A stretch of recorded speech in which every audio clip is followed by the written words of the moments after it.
Hello everyone, Xeno What If here. Bring in part 8 of What If Sonic and his friends were in Remnant. Link in the description of the fanfiction of this What If. Listen here YouTube. I do not own anything and this is not a scam. A new threat. General Ironwood approached one of the many holding cells within the flagship, one that was guarded by a pair of soldiers, who saluted as they saw him. Open it. With his order, the cell was opened, revealing the White Fang lieutenant inside. Though he no longer had his White Fang mask, it was clear to see his face, which was covered with scars, most notably around his mouth and on the sides, like someone had taken a blade to the ends of his mouth to carve into his flesh for some reason. It was easy to understand why his mask would cover his whole face. He looked up to glare at the general. Fener Loxon. Ironwood began, revealing the lieutenant's name as he pulled out a file containing his information. A wolf faunus from Mistral joined the White Fang base there shortly after Gira Belladonna stepped down as leader, and one of the many advocates for the White Fang taking up arms. Done your research, huh? Those look like some nasty scars. Ironwood noted, causing Fener to glare at him. Let me guess, humans. A bunch of your high-ranked, upper-class folk thought it'd be nice to have a pet around. Fener glared, but when this pet decided to growl back, they defanged him. He opened his mouth to reveal some considerable damage done to the insides, particularly how the wolf-like fangs that were supposed to be there had been ripped out, probably with pliers. Ironwood suppressed his wince. He was never one to discriminate against anyone, and he understood why the White Fang hated humanity, and didn't blame them for it. But he wasn't about to let their actions jeopardize the safety of Remnant. You claim to hate humanity and yet you work alongside one. Ironwood told him. We raided your base at Mount Glen, but there was only a handful of White Fang agents there, so it's logical to assume that you have another base somewhere nearby. Let me get straight to the point. Where is Eggman? Don't know. Fener shrugged. Guy's got a big a ship and it moves. Could be anywhere. Not that it would do you any good if you did find it. You seen the stuff he's got. You Atlas chumps got nothing on it. He scoffed in amusement. World's strongest military power my ass. It won't be that way for long. If you don't know where Eggman is, then at least tell me when he's going to strike and how. Ironwood told him. There are two ways this can go.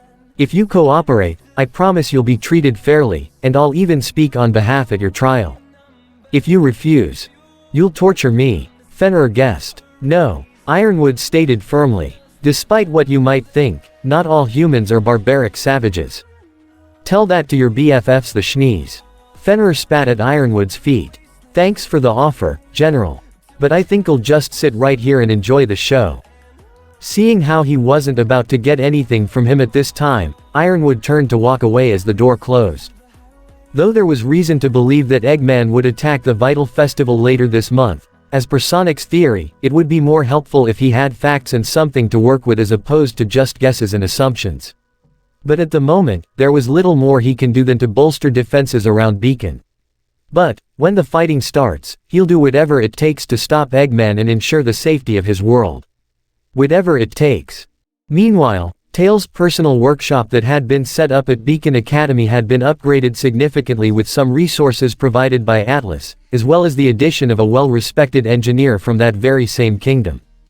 Incredible. Pietro Polendina, an elderly dark-skinned man in a specially designed wheelchair with 4 movable robotic legs, said in awe as he looked at the Cyclone. A transformable vehicle equipped for air and ground travel, as well as a battle mode.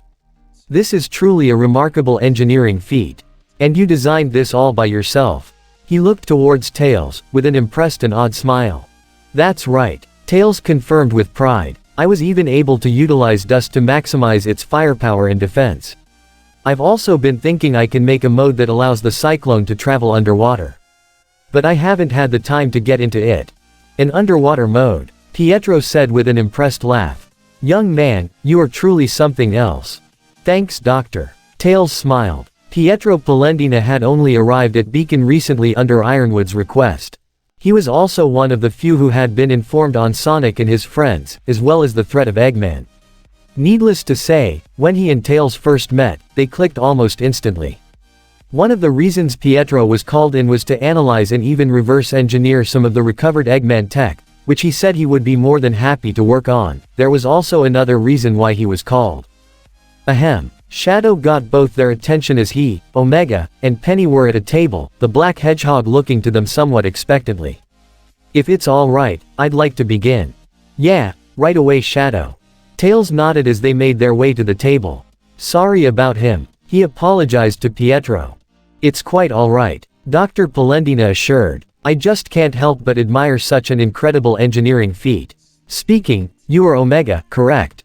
He asked the former badnik. Affirmative. Designation E123 Omega. When we are done here, I would like to ask some questions about your own design. If that's alright with you. Pietro requested. Your request is approved, Omega replied. Pietro smiled before turning to Shadow. So, correct me if I am wrong, but you are planning to combine two different forms of natural dust to create a newer and more powerful form, one that can hopefully destroy the Grimm pools. That is our intent, yes. Shadow confirmed. But even if we are able to successfully create this plasma dust, we won't know for sure if it'll completely destroy the Grimm pools. We may need to also test for quantity, size, and a number of other factors that may correlate around the Grimm pools. Penny added. Actually, now that I think about it, I don't think we have any records of study surrounding the Grimm pools, do we, Father? I'm afraid not, Penny. Pietro replied. Aside from the Grimm themselves, studying the pools has not yielded any results. Most notably because any attempt to study them usually leads to unsavory results. Hopefully, we can change that. Tails said as he brought out 2 containers of dust powder and carefully poured them into a special device on the table. This device had 2 openings near the top that connected to a single glass sphere at the bottom via tubes. From one end was fire dust, and the other was lightning dust. Both forms of powder met and mixed together within the single sphere at the end, creating a mixture of red and yellow powder. I have a question. Penny raised her hand. Why doesn't the dust ignite on contact? Fire and lightning dust are among the most volatile and destructive types of dust. Don't worry, this device I built is airtight to prevent any outside interference from igniting the dust. Tails assured. But now for the moment of truth. Shadow then took out the green Chaos Emerald and motioned for everyone to take a few steps backwards, which they did. He then pointed the emerald at the sphere that mixed the dust together and activated the power inside. Chaos Control. The dust inside the sphere shined with a bright flash of light. This was the first time Shadow ever used Chaos Control for something this precise before, mixing 2 different elements together to create something new. Hopefully this will yield promising results. When the light subsided, all the red and yellow powder had vanished and was replaced with a single orange powder. It seemed like that 2 forms of dust had been combined, but they had to make sure. Tails then walked up and opened a small opening at the bottom of the sphere, allowing a small amount of the orange powder to fall out and gather on a petri dish, and Tails was quick to close it so that no excess powder could leak out. He then put it under a microscope and Pietro was the first to look at it. I don't believe it, Pietro could barely contain his amazement. Penny, look at this. He stepped aside to allow his daughter to look into the microscope. The crystalline structure, it's completely bounded. It's almost as if the fire and lightning dust was never even there. We've actually invented a new form of dust. Pietro said with a laugh. Don't celebrate yet, we need to test it. Shadow advised as he placed a small amount of the orange powder into a device that resembled a grenade. Omega. Tungsten steel prepared. Omega reported as he carried a large slab of metal over his head and into a more open space and dropped it onto the ground, creating a large thud in the workshop. Despite being in a different dimension, Remnant still has many of the same elements our world does, including the strongest known metal. Well, let's find out how strong. Shadow walked over and placed the bomb at the center of the slab and stepped back. Activating shield. Tails pulled out a handheld device and turned on a dome-like barrier of hard light dust for protection. He and Pietro put on some goggles as Tails was ready to begin the test. Detonating in 3, 2, 1. He pressed a button on the device. Boom. Asterisk. The explosion was large, bright, and loud, but thankfully contained within the sphere. Though it deactivated quickly when the explosion subsided as Tails and Pietro removed their goggles. The hard light dust barrier held, but it fell apart shortly after. Penny reported. Likely unable to withstand the force of the explosion. Omega assumed. That single device carried enough firepower matching 7-hand grenades, approximately 91 psi. Shadow was the first to approach the test subject to see the kind of damage that had been dealt. The large plate of tungsten had been all but completely obliterated, with only a cluster of small fragments scattered around the perimeter where the barrier once was. Shadow picked up one said fragment and held it to the others. Such destructive force, Pietro looked in awe. That one device can clear out a whole group of Grimm. Tails stated. Plasma dust is highly destructive. Even if the Grimm pools are not destroyed, this will still guarantee the destruction of many enemy units in the heat of battle. Satisfaction achieved, Omega said. Shall we continue testing? Penny asked. Yes, Tails said excitedly. We just created a new form of dust. Time to see what else it can do. This earned an excited and heartfelt laugh from Pietro, who also appeared to be enjoying himself.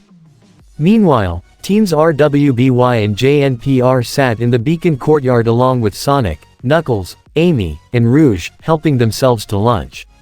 Rouge took notice of Blake eating some fish before she spoke to the Faunus girl. Hey, quick question, Rouge asked Blake, getting her attention.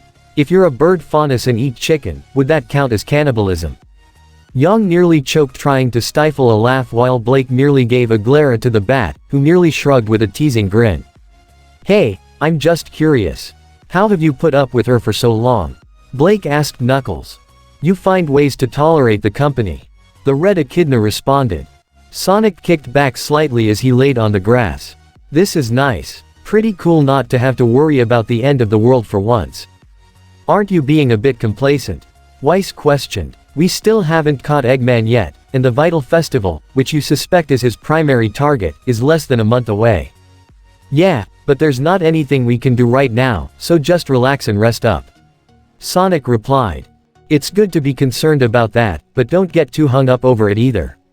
Amy added. I suppose that makes sense.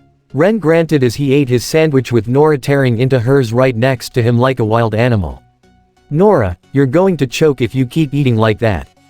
Her only response was, after she swallowed her food, to stuck her tongue out at him as she continued to eat. Well, every time Eggman did show up, we were able to push him back. RWBY put in. There was giant 3-headed robot dog, the giant flying robot, and all those 4 other big bots that we took down about a week ago. Yeah, we can handle anything old Baldy McNosehair throws at us. Yang said confidently. Sonic laughed. Funny, I actually called him that during our whole thing with the Wisps. Never got a chance to say it to his face though. I'll be sure to tell him next time we see him. Yang replied. Well, Eggman aside, I am a bit nervous about the tournament. John said. Huntsmen from all across the world are gonna be there, and we got no idea what we're up against. Maybe not, but I'm certain we'll do well. Pyrrha said. John smiled. Hey, you wouldn't mind another training session later, would you Pyrrha? I think I could use some extra help. Of course. Pyrrha smiled back, happy to see John openly asking for assistance. Maybe you could use the extra help, but I think I'm good. Yang said, not even trying to hide her confidence. A little cocky, don't you think? Weiss questioned. Hey, I got the stuff. Yang replied. You saw me total a whole army of killer robots. Pretty sure I'm golden. Is that a joke to you always wearing yellow, Yang? RWBY asked. No, but maybe it could be, the blonde thought for a moment. Maybe I can make some gold armor or something, maybe a cool nickname. While everyone else seemed to be enjoying themselves, Knuckles couldn't help but be drawn in by Yang's own confidence. He was reminded once more of what he saw during their fight in the subway tunnels against Eggman's badniks. He didn't really have much of a chance to talk with her about it before, but now that it was a weekend and the students didn't have any classes today, but more importantly, there wasn't any sort of crisis going on right now, it seemed like the perfect time for Knuckles to address his concerns. Yang. Knuckles stood up, getting her attention, as well as that of everyone else. Let's take a bit of a walk. What? She was a bit confused by that request, even more so as Knuckles looked at her seriously. We need to have a chat about your semblance. Thanks again for your help, Dr. Polendina. You too, Penny. Tails waved as he, Shadow, and Omega saw them getting ready to depart from the workshop. I should be thanking you, young man. Pietro smiled as he shook Tails' hand. We just achieved a scientific breakthrough. One that could potentially guarantee humanity's future.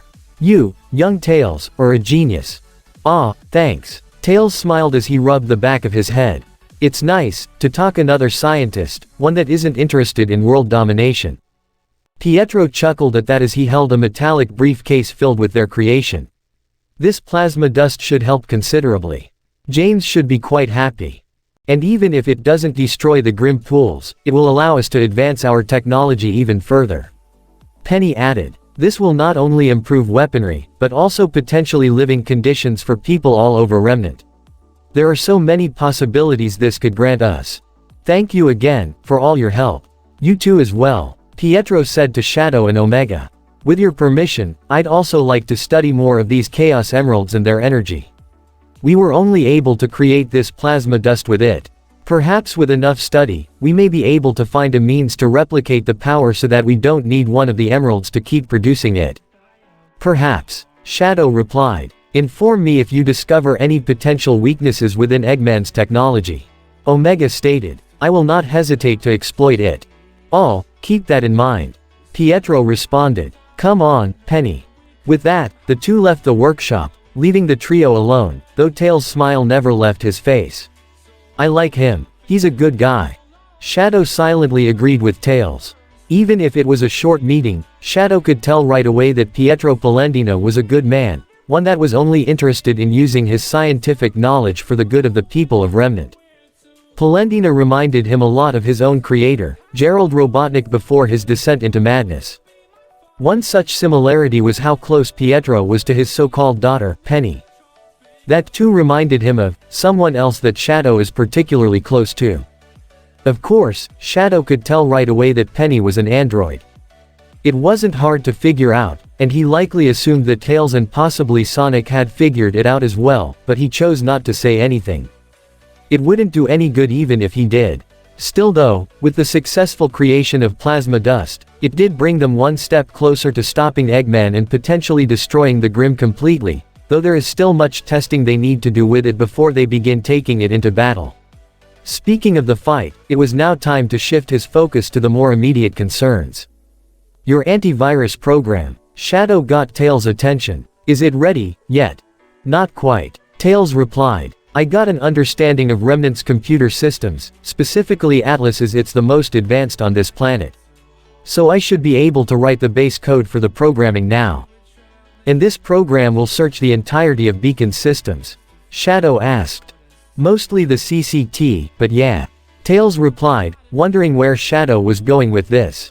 I need you to add another program to it. The Black Hedgehog told him. Find a way to copy the schematics of the entire academy and have it transferred without anyone else's knowledge. Beacon's structural design, its electrical systems, everything about how it was built. Can you do that? Why yes, I can do that. But why? Tails asked with confusion. We all know Ozpin is hiding something, it's also likely the reason Eggman is targeting the academy. Shadow answered. It may also be connected to the mysterious party that Eggman may be involved in. Since Ozpin is so reluctant to tell us, we need to find out for ourselves. I agree. Omega said. If we have a better understanding of Eggman's objectives, we stand a greater chance at destroying him. Tails had to admit that they both had good points. Even he could tell that Ozpin and those closest to him were hiding something. Though it did feel kinda dirty to do this behind Ozpin's back, especially since he let them all stay at Beacon, but he also preferred to know what was going on as opposed to being kept in the dark. Alright, I'll do it. Tails said. I should have the code written soon, and the program ready not long after. Good. Shadow nodded. At that one moment, Tails' scroll went off and he was quick to pull out to see who was calling him. Speak of the devil. He answered. Professor. Tails, I trust your work with Dr. Polendina has gone well.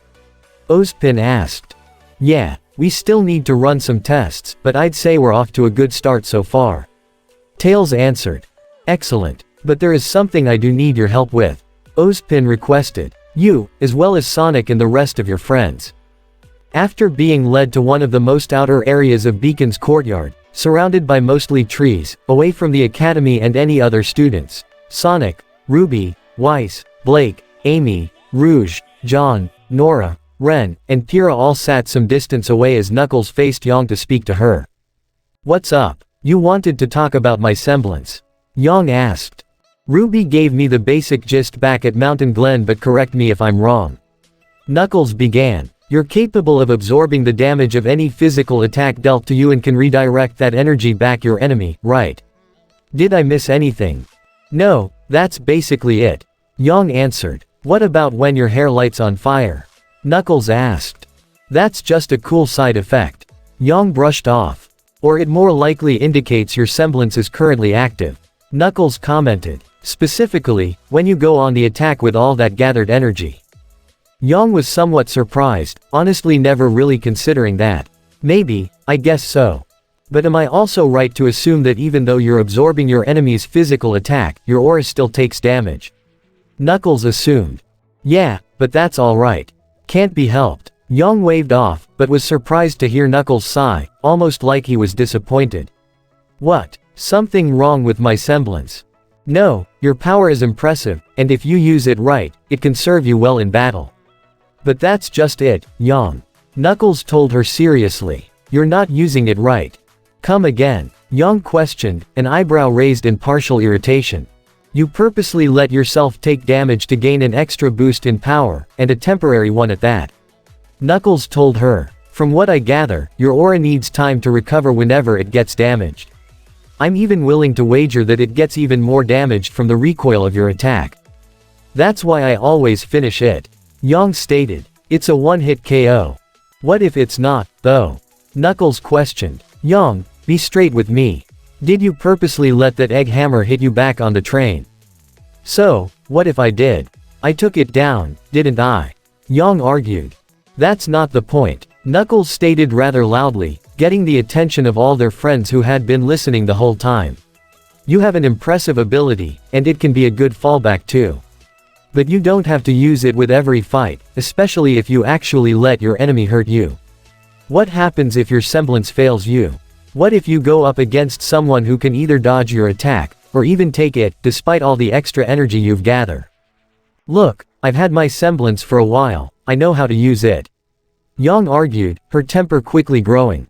"I've taken down every Grimm, robot, and thug I've gone up against. Criminals with no combat training, mindless monsters, and simple drones are one thing," Knuckles said. "What about a veteran huntsman who has training and experience that far surpasses yours? I figured out your semblance's weakness just by watching you use it once. Any experienced fighter probably would. And if I recall correctly, when you tried to fight Metal Sonic, you couldn't land a single hit on him." Well, Yang tried to come up with a response, but when she remembered how that fight went back at the Industrial District, and how Metal Sonic parried all her attacks with lightning speed, she failed to reply. She quickly noticed the expectant look on Knuckles' face, which only made her angrier. "Okay, maybe he was just too fast for me, but are you going to make the same excuse when you end up losing a limb?" Knuckles interrupted. "What?" Yang looked in a mixture of confusion and anger. "You can't rely on your semblance to get you out of every jam," Knuckles told her. "Yang, you've become so dependent on your power, that you've turned it into a crutch." Yang's eyes widened so much that they were almost circular. And it wasn't just her, most of her fellow students looked in surprise, notably RWBY. She'd never heard anyone talk to Yang about her semblance like that. She heard some of her professors at here at Beacon and even her dad say a few things, but this was the first time that she'd seen anyone confront her sister about it like this. Though Weiss looked with more curiosity than anything else. A lot of the things Knuckles said did make sense, and it reminded her of some of the lectures that Winter would tell her about how to fight and properly use her glyphs. Amy looked with concern as she, Sonic, and Rouge shared glances with each other. It wasn't long before Yang's temper reached a boiling point, her eyes turning red as she glared at Knuckles. "My power is not a crutch. It's taken down everyone I've gone up against. It's saved my hide more times than I can count, even my sister's life once before I even came to Beacon. So, what if I get a little hurt? I can handle it. I'm not some damsel in distress who needs to be saved or told how to fight. I can fight just fine." "Really?" the unfazed Knuckles questioned. "In that case, how about a spar?" "What?" Yang asked. "You heard me," Knuckles replied. "You and me. Right here and now. Yang's glare only hardened. Fine, have it your way. I'll show you what I can do. Wait, guys, RWBY was about to try and get in between them, but Sonic quickly grabbed her by the wrist. Let them do this, the blue hedgehog told her. But Sonic, RWBY tried to protest. Knuckles knows what he's doing, Sonic said. He's a veteran fighter. When it comes to stuff like this, he knows what he's talking about. Gotta go with blue on this one. Rouge agreed. He may be dense, but he can pretty sharp when it comes to all that combat stuff. RWBY looked towards the rest of her friends, wondering what they all thought about this. Weiss, Nora, Pyrrha, and Ren were a bit curious about this themselves, and it seemed like they were interested in seeing where this went. John was concerned, same with Amy, but they both seemed to think that it would be best to let this unfold on its own.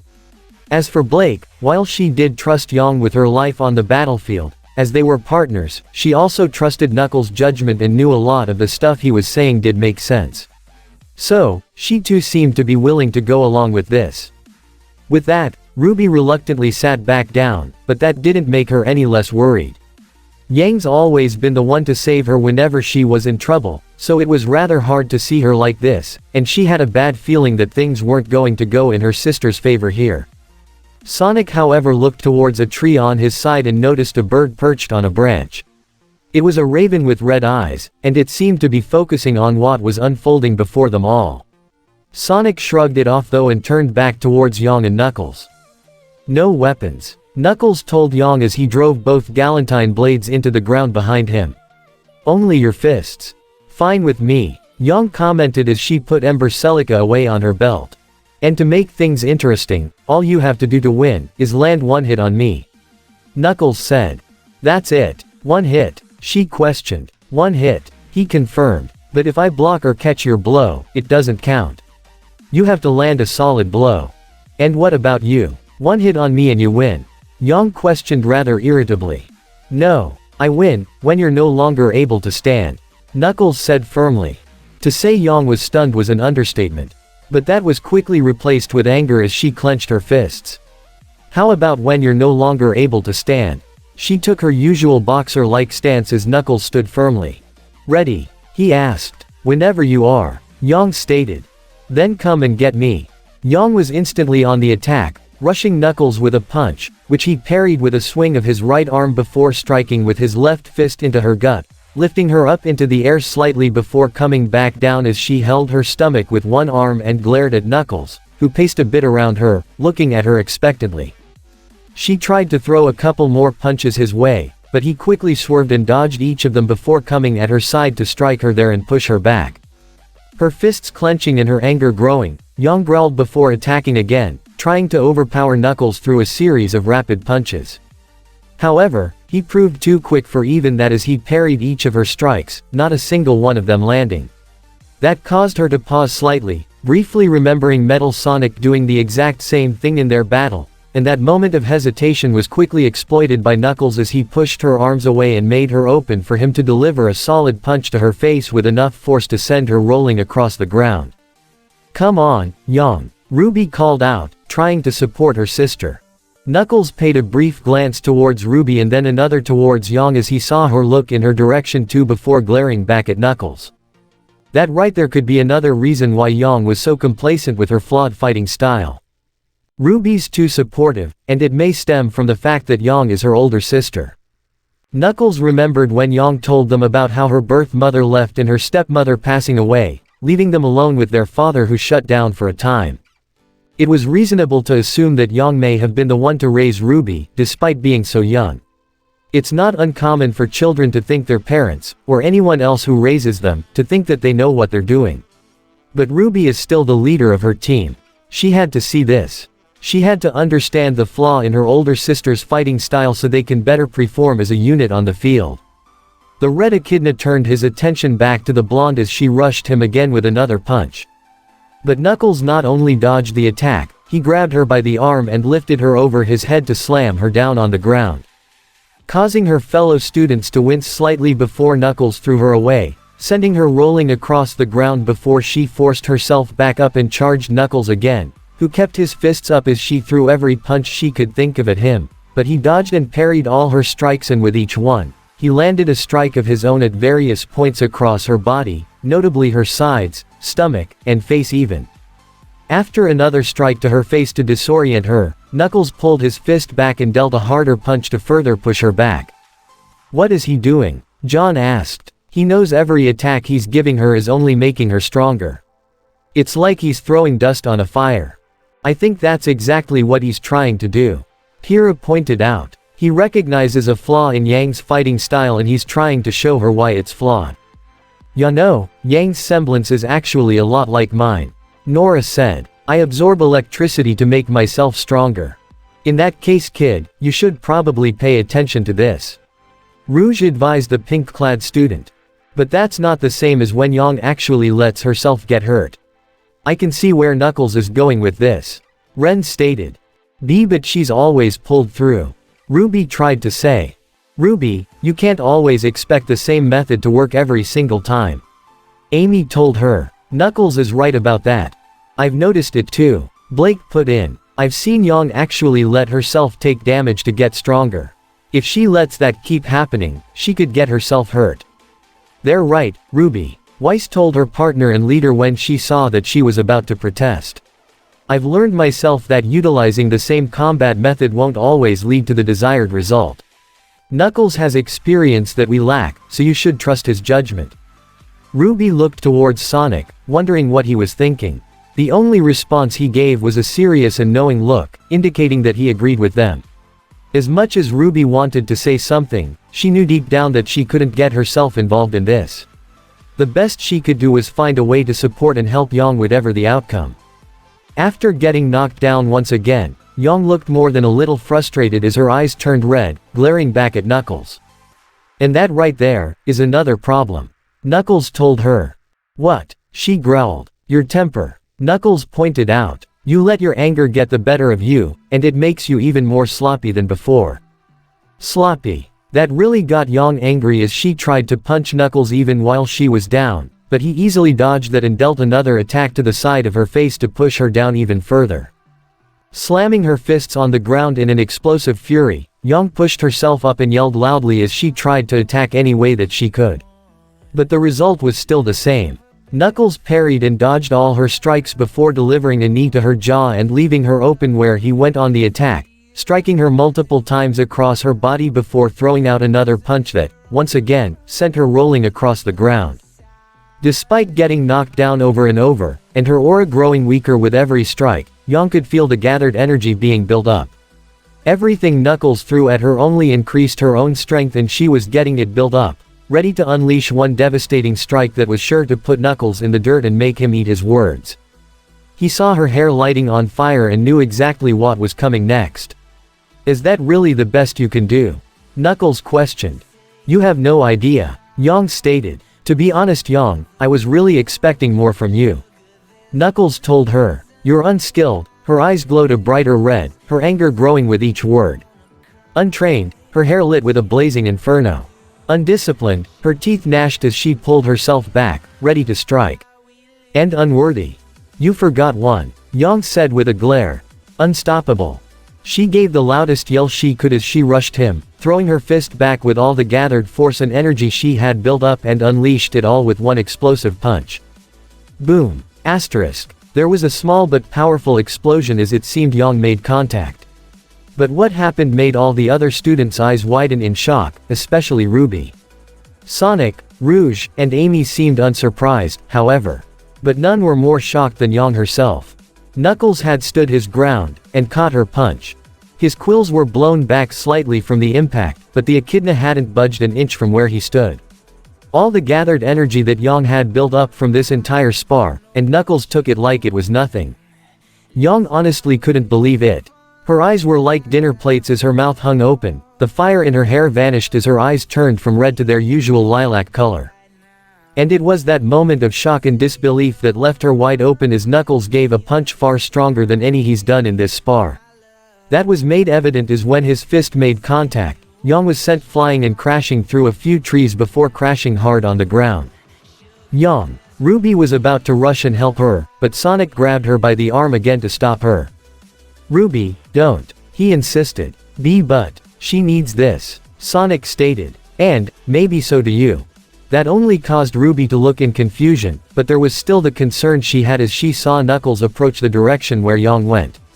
She struggled to pull herself up, her body covered by broken trees and branches, but that wasn't what was keeping her down. Her aura had been all but spent.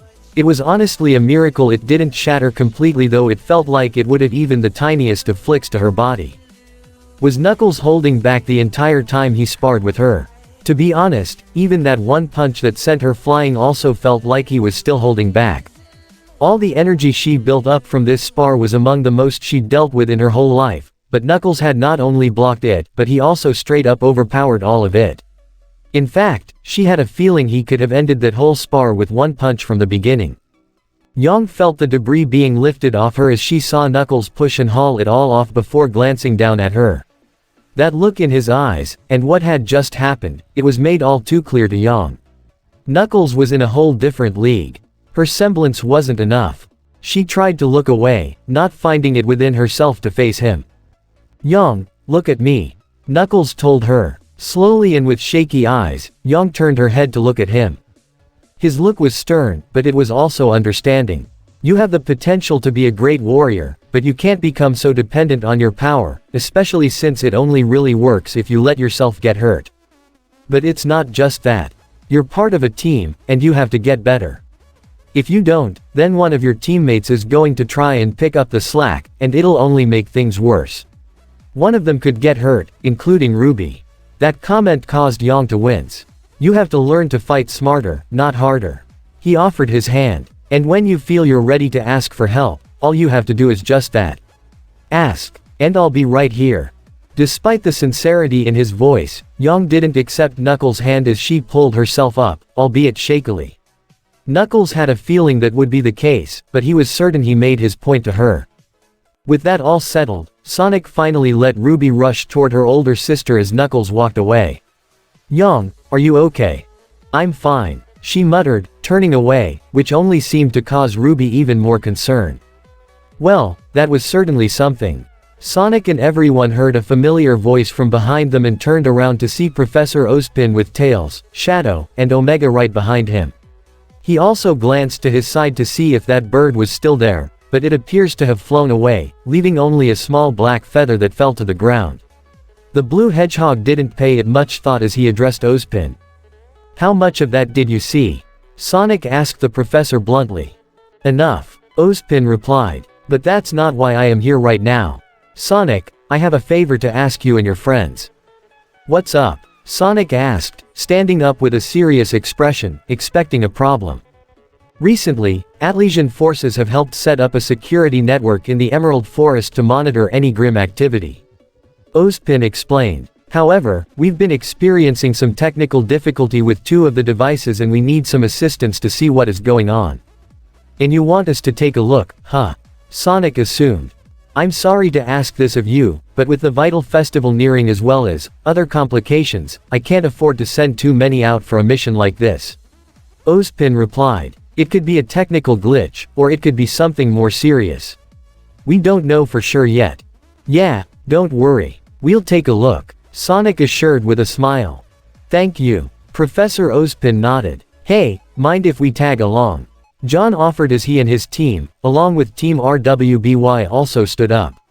"We don't really have anything else going on today, so I don't see any issue, but I feel it all depends on whether Sonic or his friends allow it."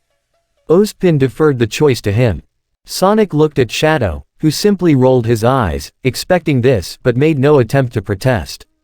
Given what just happened recently, this might be a bit of a healthy distraction to get Yang and RWBY's mind off of Knuckles' little lesson, as he could tell that it was going to stick with them, Yang especially, for a while. "I got no problem with it." Sonic accepted. "Very well," Ozpin said. "We have two transports waiting. Professor Port will be on one of them to help fix any potential damage, and I trust our young fox friend can do the same." "Yeah, if there's anything wrong, I think I can fix it," Tails said.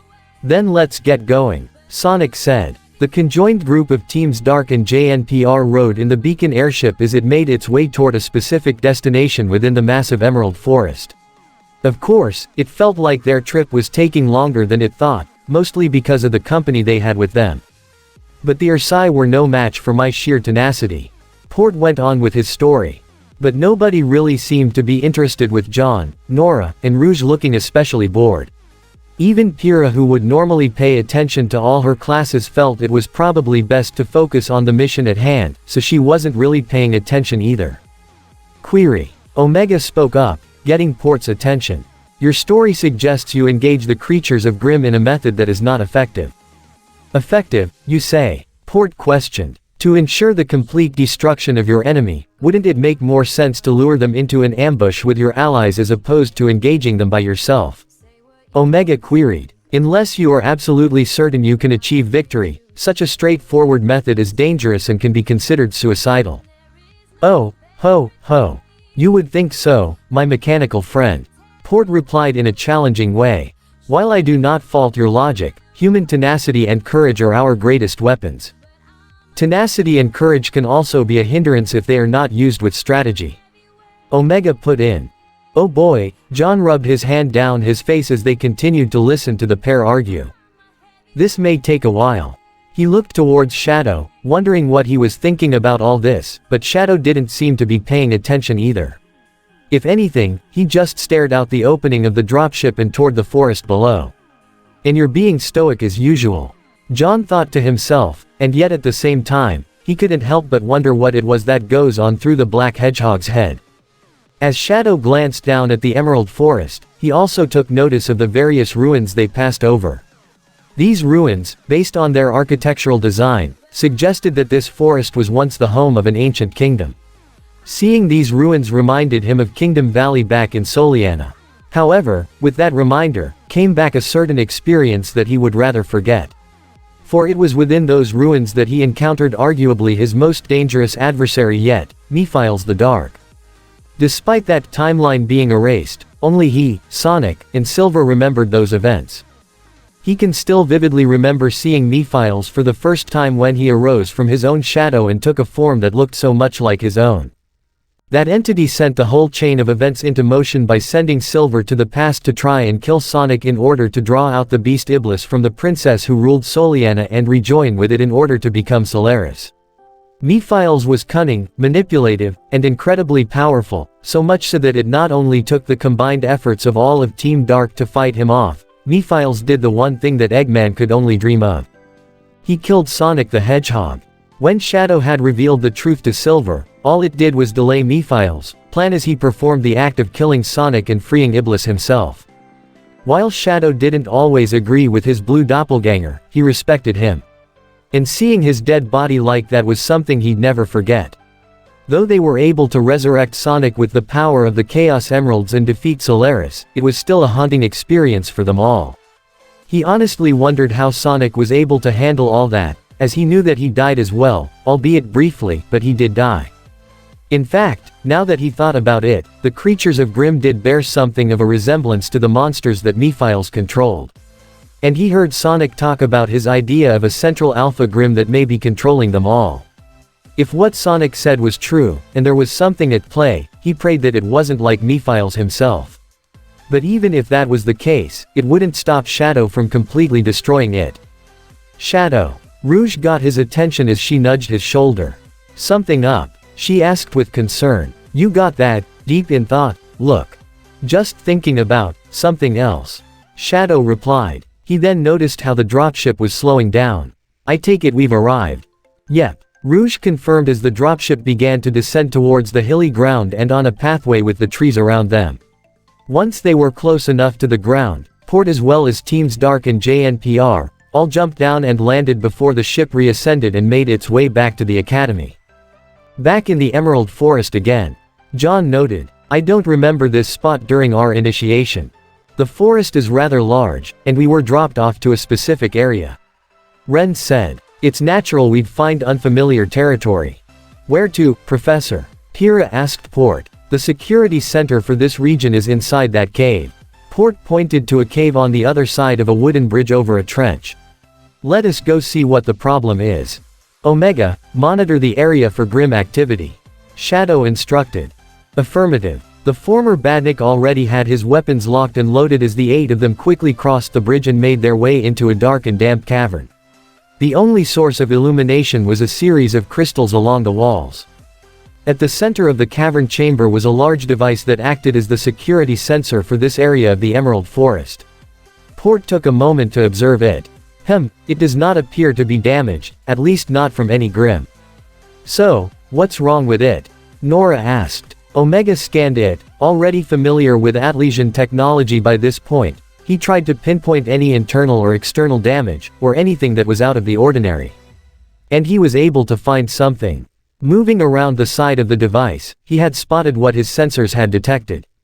Foreign object located, Omega revealed. It was a large metal box that had been attached to the device and it did not match any of the Atlesian technology the security device was made from. What stood out was the symbol painted on the device. It was an M within a hexagon with 3 circles being connected by lines attached to 3 of the points on the hexagon, one at the top, the second at the upper right, and the third on the lower left. What is it? A bomb? John asked as they took a moment to look at it. Negative. No incendiary elements it detected. Omega replied. Looks like it's sabotage. Rouge guessed. Eggman. Ren asked. No, not his logo. Rouge replied. In fact, I've never seen it before. Port got a closer look at it. I feel like I've seen this symbol before. Never mind that now. He kneeled down and opened a port near the bottom of the device to expose its internal parts. I'm going to try and undo the damage. Please do what you can to keep any Grimm at bay while I work. How much time do you need, Professor? Pyrrha asked. Not long. But the creatures of Grimm won't need as long to make lunch out of us either. Port answered as he got to work. Alert. Multiple Grimm incoming. Omega sounded off. Where? Shadow questioned. From all sides. Likely subterranean Grimm. Omega replied. True to his word, multiple Grimm began to emerge from the cavern walls and the ground around them, and even the ceiling. Most of them all appeared to be creeps, although there was also King Taijtu that emerged from the back of the cave. Form a perimeter. Shadow ordered. Rouge, Omega, destroy any Grimm you see. You 4, he spoke to Team JNPR.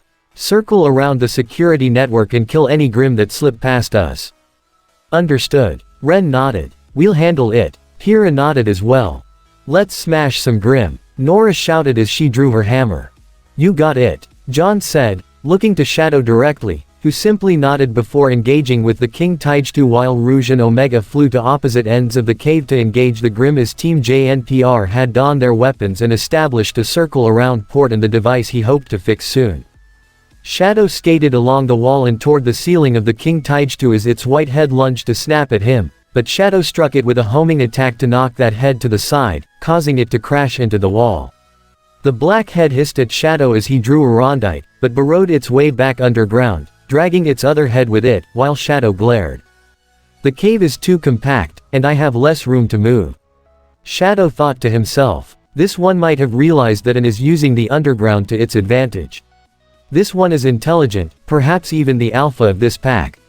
All the more reason to destroy it the second it emerges. On one end of the cave, Omega opened fire with his ice dust ammunition, shooting ice shards at multiple creeps that tried to charge at him. Any Grimm that was hit was pierced by shards and ice spikes, easily shredding through them. But there were those that moved fast enough to quickly close the gap. Omega then boosted forward and threw his metallic fist forward to shatter the face of one creep as 6 others attempted to pounce on him. However, Omega held his arms out as he spun his upper body a full 360 degrees so fast it seemed like a blur, which carried enough force behind it to obliterate all the creeps that tried to pile on him. Rouge flew forward before flipping over to deliver a double kick to knock one creep into another. As she saw at least 7 more trying to rush her, Rouge had already taken notice of the stalactites on the cavern ceiling. She flew into the air as the creeps tried to pounce her. She made sure to stay in their line of sight so they would stay focused on her, while also throwing out purple hearts to break off the stalactites from the ceiling, causing the stone spikes to fall and crush all the creeps below. However, she winced when she saw a series of creeps emerging from the cavern ceiling directly above the security device and were ready to drop down below on Team JNPR. However, Shadow was already on the move, having teleported toward the nearest creep to slice through it with Erondite before striking with a homing attack at the second and repeating the process on all the creeps before they even had a chance to fall. Whoa, John looked up in surprise with the rest of his team, having seen what Shadow just did. Very impressive. Pyrrha nodded with a smile. Hold the fort, I'm almost done here, Port told the group. Despite that, Shadow remained on guard as that King Taijtu was still nowhere to be seen. Omega, scan the cave again. Locate the snake. Scanning. Omega looked in all directions. First around and then above, but he had yet to find his intended target. That is, until he looked directly below. It is below us. The King Taijtu shot its black head out from the north side of the security device and was about to lunge forward. But, as it did, John gave a yell as he quickly ran to meet it with his shield to block the black head's fangs. Nora! Smash its head! John exclaimed. On it! Nora had climbed to the top of the security device and leapt from it, hoisting up Monhild as she brought it down, adding extra force with the recoil of a grenade shot, to deliver a devastating strike to the top of the King Taijtu's black head, causing it to cave in and die.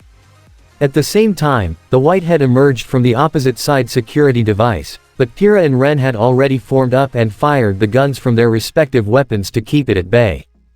Pyrrha then threw her Akoo shield like a frisbee to cut out the white head's left eye as Ren focused his Stormflower's fire on its right eye to completely blind it. As it flailed around, Pyrrha converted Milo into its javelin form and threw it with enough force and precision to pierce through the top of its head and skull. With both heads dead, the entire body of the King Taijtu disintegrated, leaving Team Dark visibly impressed. Not bad. Rouge clapped. Sufficient use of defensive and offensive methods. Omega noted. The target was destroyed in less than 30 seconds. Most satisfactory. Ah, you're gonna make us blush. Nora said in a faux bashful tone, not even trying to hide her confidence. Are there any more Grimm left? John asked Omega, who scanned the area once again. I am no longer detecting any Grimm within the immediate vicinity. All enemies have been cleared. The last of the E100 series reported. Then great work, everyone. John congratulated his team as Pyrrha smiled while Ren and Nora shared a high five. He glanced at Shadow, who gave a single nod of approval. The fact that John waited to see if the area was clear before celebrating showed that his tactical awareness was improving, which was worth acknowledging. That only caused John to smile. Yes. Bravo. Bravo. Port told everyone as he stood up. The security network is shipshape once again. I'll contact Professor Ozpin and see if he can dig anything up on this mysterious symbol. Let us hope Sonic, RWBY, and the others are faring just as well. Pyrrha said. Meanwhile, the dropship that was carrying Teams Sonic and RWBY had arrived at another area in the Emerald Forest where the other security device was located, the center of a stone courtyard. The dropship lowered itself closer to the ground as Sonic, RWBY, Tails, Weiss, Knuckles, Blake, Amy, and Yang leapt off and landed on the ground before the dropship reascended and made its way back to the campus. Though they did spot the security device, there was something else that drew their attention. Several, large, container-like objects scattered around the general idea. And they all bore the same logo of the hexagon with the M in the center. What is all this? Weiss asked. These look like cages. Blake commented as she inspected one of the objects. Knuckles did the same, looking inside an open cage to see several scratches and claw marks inside. It looks like someone was trying to capture Grimm. Capture Grimm? Amy questioned. Why? What's this symbol mean? RWBY wondered as she looked at the emblem on one of the cages. Think Eggman could be involved? She asked Sonic. This isn't his tech, Sonic noted. It could be someone else. Tails looked at the security device as he spotted a box-like device attached to it that also bore the same emblem. Whoever put these cages here is also responsible for the network being down. He opened a port near the bottom and took a look inside. Damage doesn't appear to be too bad, I think I can get fixed pretty quickly. We'll keep an eye out for any Grimm. Sonic told his partner as they walked around the general area, keeping their eyes peeled and their weapons at the ready. As they did however, RWBY looked with concern towards Yang as she walked near the edge of the courtyard. During their ride here, Yang hadn't said a single thing to anyone. RWBY also noticed how Knuckles was on the other side of the area, and RWBY could only guess that Yang was keeping her distance from him specifically. "Hey, Yang." RWBY quickly came up to her sister, the two being enough distance away from their teammates and friends so that they can speak without eavesdroppers, but also being close enough to jump into action at a moment's notice. "Are you alright?" "I'm fine, RWBY." She tried to brush off. "I don't think you are." RWBY insisted, causing Yang to turn away from her younger sister more. "Are you still upset about earlier?" "No, why wouldn't I be?" Yang began, appearing to sound neutral at first, but as she went on, hints of anger and resentment began to seep out. "Just because I lost a little sparring match.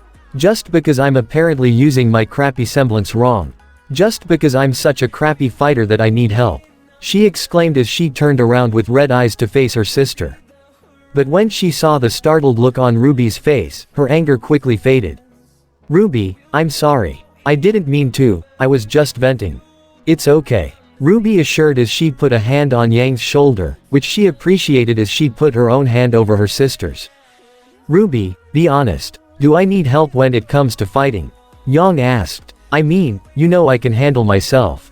"I know, you're plenty strong, Yang," RWBY replied. "But, everyone needs help. It's why we all at Beacon, to get better and to learn. I'm sure Knuckles knows that, and he was just trying to help you. Heck, he said you had the potential to be great, and I know you do." That was true. Yang did hear Knuckles say that. But that didn't make the whole thing any less frustrating. She remembered how she tried to train RWBY in hand-to-hand combat before going to Beacon. For the most part, Yang's always looked after RWBY, she had to after everything. While their dad has managed to get better over the years, Yang still took a majority of the responsibility in looking after RWBY, especially since Kiro only visited once a year at the most. Even when he became a teacher at Signal, their uncle really only seemed interested in focusing on RWBY's training, and he quit Signal after Ozpin moved RWBY up 2 years and was transferred straight to Beacon. Yang only thought that Kiro didn't train her because either Yang didn't fight the same way their uncle did, him being a weapons master and her being a brawler, or that she was already good enough and didn't need any training. But ever since Knuckles' little lesson, she couldn't help but wonder if she was ever really good enough. "Yang." RWBY nudged her slightly, breaking the blonde out of her thoughts. "Are you okay?" "Just thinking." Yang wasn't quite sure how to respond. But she wouldn't really get enough time to respond as they all heard a wolf-like howl coming up ahead, something that drew everyone's attention. "Did you all hear that?" Blake asked. "Yeah, we heard it." Amy confirmed as they all looked toward the surrounding forest and saw a Beowulf emerge from the trees, and right behind it were at least 24 Grimm consisting of other Beowulfs, or Cyan Borbatusks. But it wasn't just those Grimm. The loud and echoing sound of a caw came from the sky on the forest on the other end, where they all saw a Nevermore flying and making its way toward them. "Tails?" Sonic questioned. "I need some more time," the young fox said as he continued to work. "Alright, I'll handle Tweety," Sonic told everyone. "You guys take the rest." On it, Weiss drew her weapon along with the rest of their friends as they closed in to surround Tails and establish a perimeter while Sonic dashed off in the direction of the approaching Nevermore. Yang was the first to leap forward as an Ursa and 3 Beowulfs made their way towards her. "Good. I need something to smash." Yang decided to vent her frustrations on the Grimm that were unfortunate enough to approach her. She attacked the Ursa first, pounding it all across its body with Ember Celica, firing shotgun bursts into it with each strike before pulling both her fists back with a yell to deliver a blow so powerful that it sent the Ursa flying into the Beowulf behind it, sending them crashing into the forest to be smashed and disintegrated upon landing. Yang then threw another fist straight towards the second Beowulf's skull, adding an extra burst with her shotgun gauntlet to obliterate its head in one strike before blasting off the foot of the third to knock it down, which allowed her to pin it to the ground as she pounded it repeatedly until it was nothing more than ash. She took a few moments to collect herself as that did feel pretty good. Knuckles had noticed Yang's attempt to vent and saw once again how her temper would get the better of her. They still clearly had more work ahead of them, but for now, he had to focus on the enemies in front of him. One Ursa tried to rush Knuckles, only for him to duck under the slice of its claw and slice upward with his right galantine blade to decapitate it completely. A Borbatusk curled up for a Spindish-like attack and shot at Knuckles. However, the red echidna stood his ground and caught the spinning Grimm with his hands, holding it back with little issue before he picked it up and threw it at two incoming Beowulfs to crush all three of them. Weiss plunged Myrtanaster into the ground to send a trail of ice spikes forward to pierce and skewer three incoming Grimm. However, that barrier was quickly smashed by a Borbitusk spin dash as two Beowulfs and two Ursa made their way closer to her. Fortunately, Amy was quick to rush to her aid as she charged at the incoming Grimm. "Hey Weiss, remember what we did on that train?" Amy asked, while also letting the heiress know what she wanted to do. "Of course, I do." Weiss smirked as she erected a multitude of glyphs in the air to surround the five Grimm as they tried to gang up on Amy. She pounded the Pico onto the ground to propel herself up to one glyph and used the repulsive force to shoot herself at an Ursa to smash it in its back before leaping toward another glyph and used that to propel herself at the Borbitusk and smash it in its side with her hammer to knock it over. She repeated the process multiple times to smash and crush all five Grimm in every direction until there was nothing left of them. The pink hedgehog skidded to a halt as the Schnee heiress approached her. "You know, we should really have a name for that attack." Amy thought for a second before snapping her fingers with a smile. "How about White Rose?" "I like it." Weiss smiled. "Subtle and easy to remember." "White Rose it is." She and Amy exchanged a high five. Ruby and Blake both rushed the remaining 8 Grimm, consisting of 6 Beowulfs, 1 Ursa, and a Borbitusk. "Up for a little ladybug?" Ruby asked her Faunus teammate.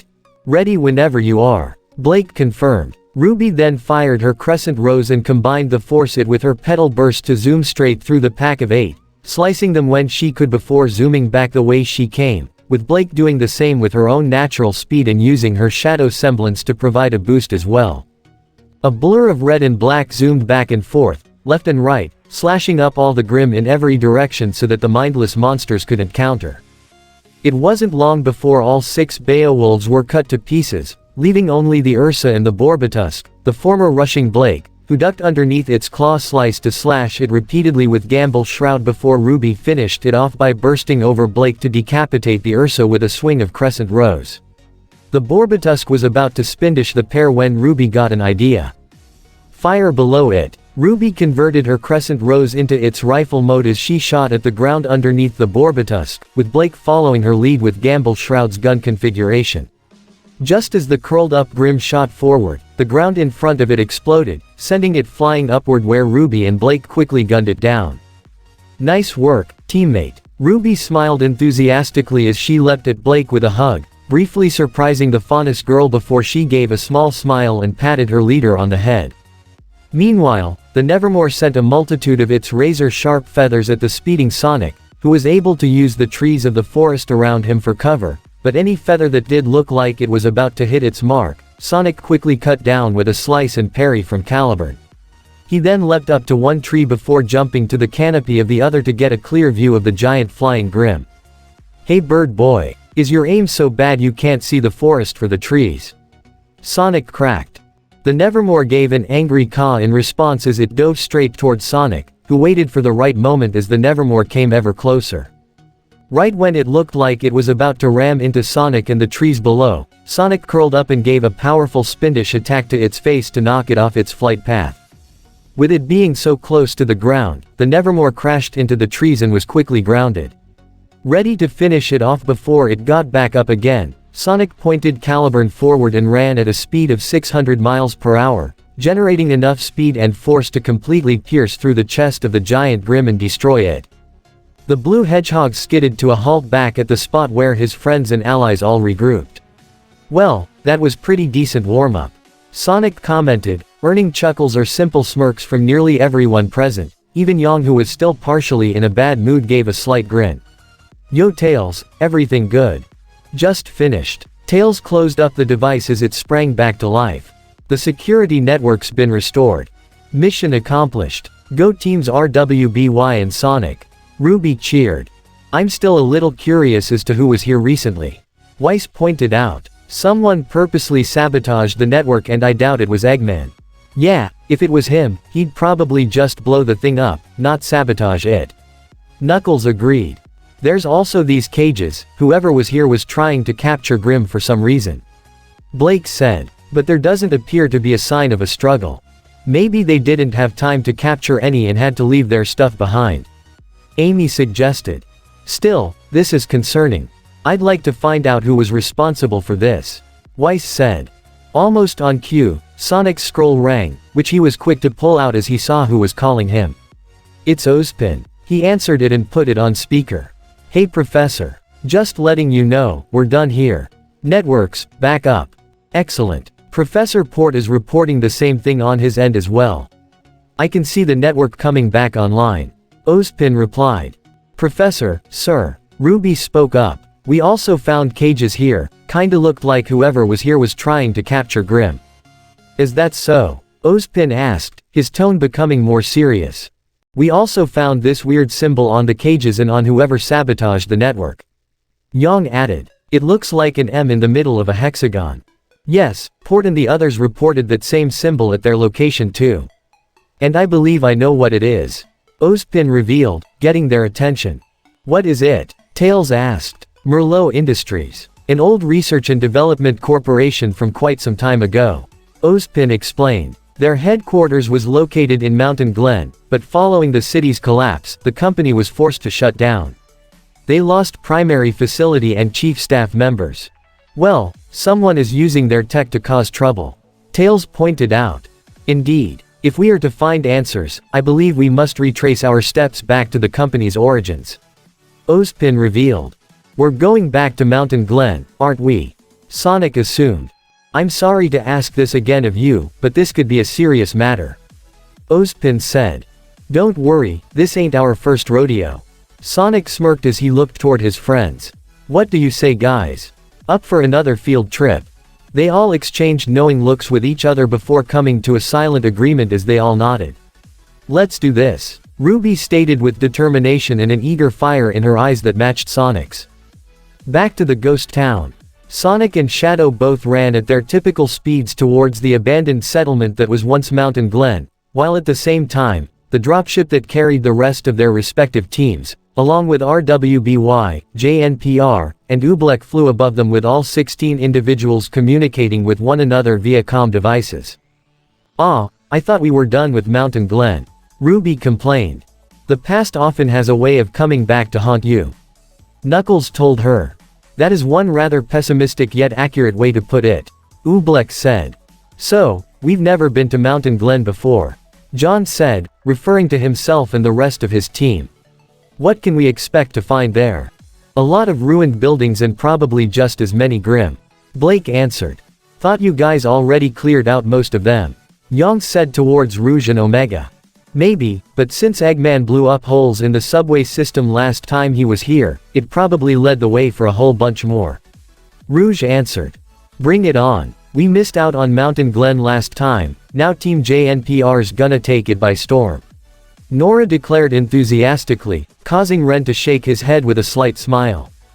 Merlot Industries. Shadow got right to the point. What do you know about it? Ah yes, it was a research and development corporation founded and led by one of the finest minds in this world, Dr. Merlot. Oobleck began. Its primary focus was the development of artificial intelligence and genetics. But when Mountain Glen collapsed, it too fell. I remember hearing that name before. Weiss recalled. During the early days of the Schnee Dust Company, my grandfather did meet with people from Merlot Industries a few times. And now someone is using their technology to try and sabotage Beacon, maybe even capture Grimm. Tails said. Do you think it may be Dr. Eggman? Pyrrha asked. Mountain Glen was his base of operations. Doubtful. Sonic said. This is too subtle for him. Plus, he never returns to his old bases. Are you sure? Ren asked. Eggman's always been the type to throw out the old stuff and build something new. Amy replied. While he leaves everything behind to gather dust, call it all obsolete junk. Rouge added. That is quite a waste. Oobleck commented with disapproval. Agreed. Omega added. Although just because Eggman himself isn't directly involved with the recent incident, does not mean there is no connection. That's why we're going back to Mountain Glen to see for ourselves. Sonic said. And it looks like we're here. No sooner than the Blue Hedgehog said that, they had indeed arrived at the ruined settlement. Sonic and Shadow both ran a bit further ahead to try and scout for an ideal landing zone and happened to find a big enough clearing for their group. When they stopped, Sonic waved towards the incoming dropship, prompting it to slow down. It descended to the ground and allowed all aboard to step out before the ship itself took back the skies and flew back to beacon. Everyone here. Sonic did a quick head count. Yep, we're good. And you did not bring any pets along this time? Shadow questioned, narrowing his eyes at RWBY specifically. No, I left Sway back at beacon. For real this time? RWBY raised her hands defensively. Shadow seemed to buy it as he quickly dropped it. Where to, Professor? Pyrrha asked Oobleck. Doctor. He corrected. And I believe the best place to start is with the building's main headquarters.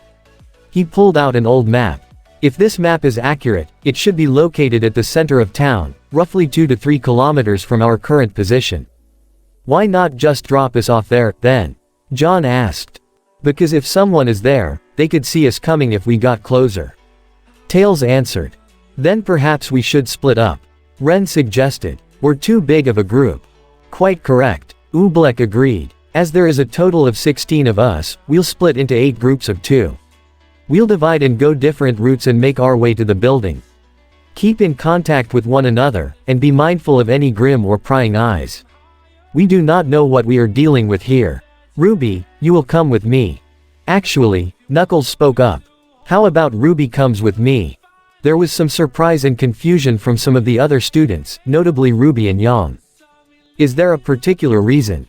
Oobleck asked. Just have a few questions I'd like to ask her.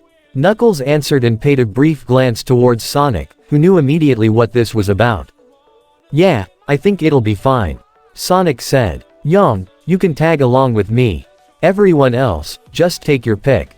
I don't see any problem with it.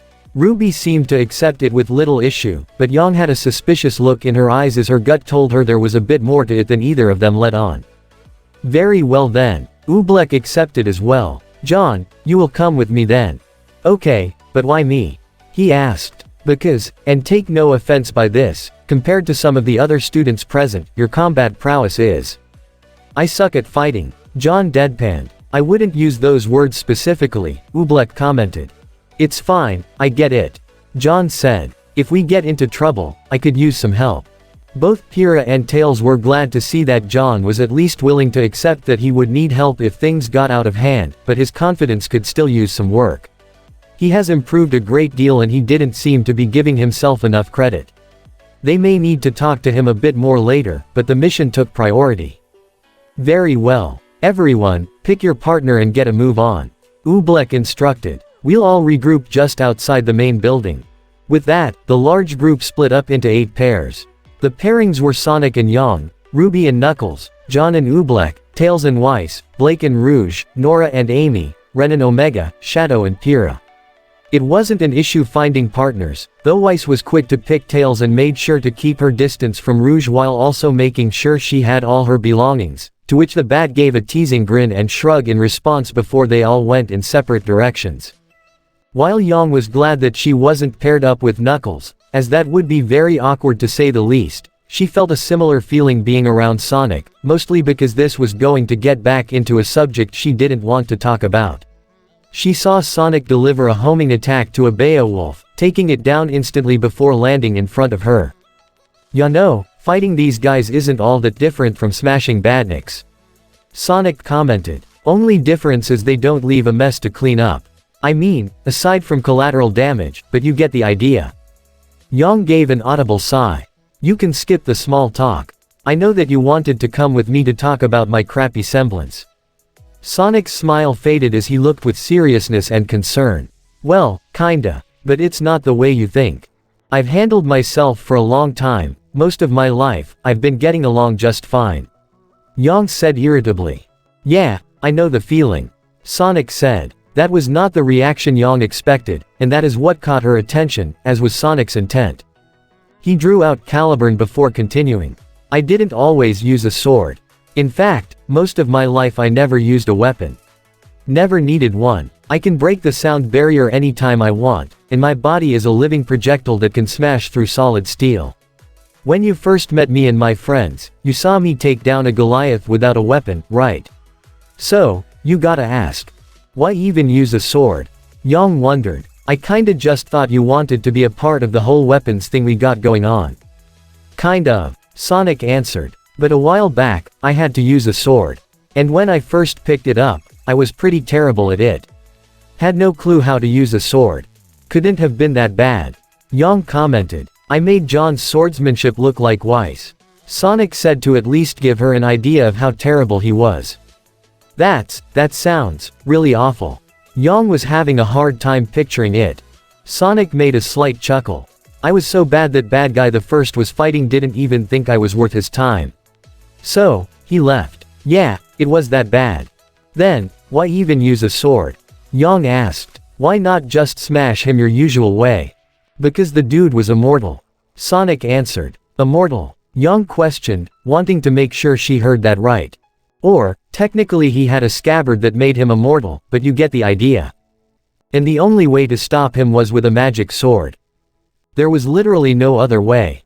So, I had to learn how to fight with a sword. My old way wasn't working, and it wasn't easy changing things up, especially with the guy who taught me. He was really strict, and he called me, Knave the Hedgehog. It's basically a novice knight. At first, I blamed it all on him, calling him a bad teacher. But, given the fate of a whole world was at stake, I really had no choice. So, I buckled down, and I learned. One of the things about going with the flow, Yang, is that you gotta be willing to adapt. Not everything's gonna work out the way you want it to, and you can't keep using the same thing over and over. Yang had listened to what Sonic said, and what he said did make sense, but it was still a tough pill for her to swallow. So, she crossed her arms and looked away. You make it sound so easy. Because your way has worked for you for years. Sonic went on. Just as mine has for me. But importantly, it's protected your sister. And I get that too, it's how I've protected Tails for so long. Just as RWBY is your sister, Tails is like my kid brother. We're not related by blood, but I practically raised him on my own too. That caused Yang to turn around in surprise. By yourself? What about his parents? Sonic's smile faded. Poor kid's an orphan. Didn't have anyone growing up really. And your parents? Yang asked. Never knew mine. Sonic began, but he smiled slightly. Though, there was someone who did raise me. An owl named Longclaw, and she was really cool. But, his smile faded once more. Knuckles told you about what happened to his family, right? Yang only nodded in response. Well, Longclaw was friends with the echidnas, and when marauders were about to attack Angel Island to steal the Master Emerald, Longclaw flew to help them. But she never came back. I didn't find out the reason until after I first met Knuckles and we stopped Eggman from doing the same thing. So, I basically grew up alone. Yang saw the sad look in Sonic's eyes and instantly felt empathy for him. She'd seen that same look before, whenever she looked at her own reflection after Summer's disappearance. I learned how to take care of myself. Sonic continued. And then I met Tails, another orphan who was alone. So, I took him in and practically raised him. With my speed I could not only handle myself, but I could also take care of the little guy with me. And, while we did have trouble over the years fighting Eggman, and we'd making new friends, having some else come along and tell you the way you're fighting is wrong after all that, yeah, it's frustrating. But, he was right. I had to learn something new and change the way I was doing things, but you know what? I'm glad for all that. Because not only did it make me stronger, it also gave me a new friend. He walked towards her and reached out to rub his hand down her arm. I get what you're going through, Yang. I really do, and so does Knuckles. He just wants to help, that's all. And I know that accepting that kind of help isn't easy, so, take your time and at least think on it. But, hey, you're not alone in this. While it was true that she could still feel her frustrations, as this talk didn't make them all disappear, Yang could tell that Sonic was being sincere and honest with her. Listening to his story made those troubles of hers just feel a tad bit lighter. And the way he spoke to her, how understanding he was, it reminded her so much of Summer. While she already trusted Sonic and saw that he was cool, the fact that she could relate to him on such a personal level suddenly made all her inhibitions lower around him. A genuine smile formed on her face. Thanks, Sonic. Anytime. He smiled back. And, hey, about Longclaw, I'm sorry. Yang said sincerely. Thanks, I appreciate that, Sonic said with a genuine smile as he put his arm on her shoulder before smirking. Now, let's go find some bad guys and Grimm to beat up. Deal. He offered his fist to bump. Yang chuckled as she bumped her fist to his. Deal. RWBY fired Crescent Rose to gun down a Beowulf while Knuckles smashed another that tried to come at them from behind as the two made their way through a narrow crossing toward their destination. RWBY so far hadn't said much of anything to Knuckles, though she had a feeling that anything they talked about would surround what happened between him and Yang. She wasn't quite sure how to say anything or what exactly to say to him. So, it made things a little awkward. Seeing how RWBY hadn't said anything yet, Knuckles decided to break the silence and get to the point. RWBY, we need to talk about Yang. About how she fights. RWBY replied. Partly, but it's also about your dynamic with her. Knuckles said, causing RWBY to look in confusion. What do you mean? You're not treating her like you were Blake and Weiss. The Red Echidna explained. You treat them like your teammates, but you're treating her like your sister. Well, she is my sister. RWBY pointed out. But you can't have that role with her on the battlefield. Knuckles said. I heard from Yang about what happened with your biological mother, how after she passed away your father shut himself down for a time.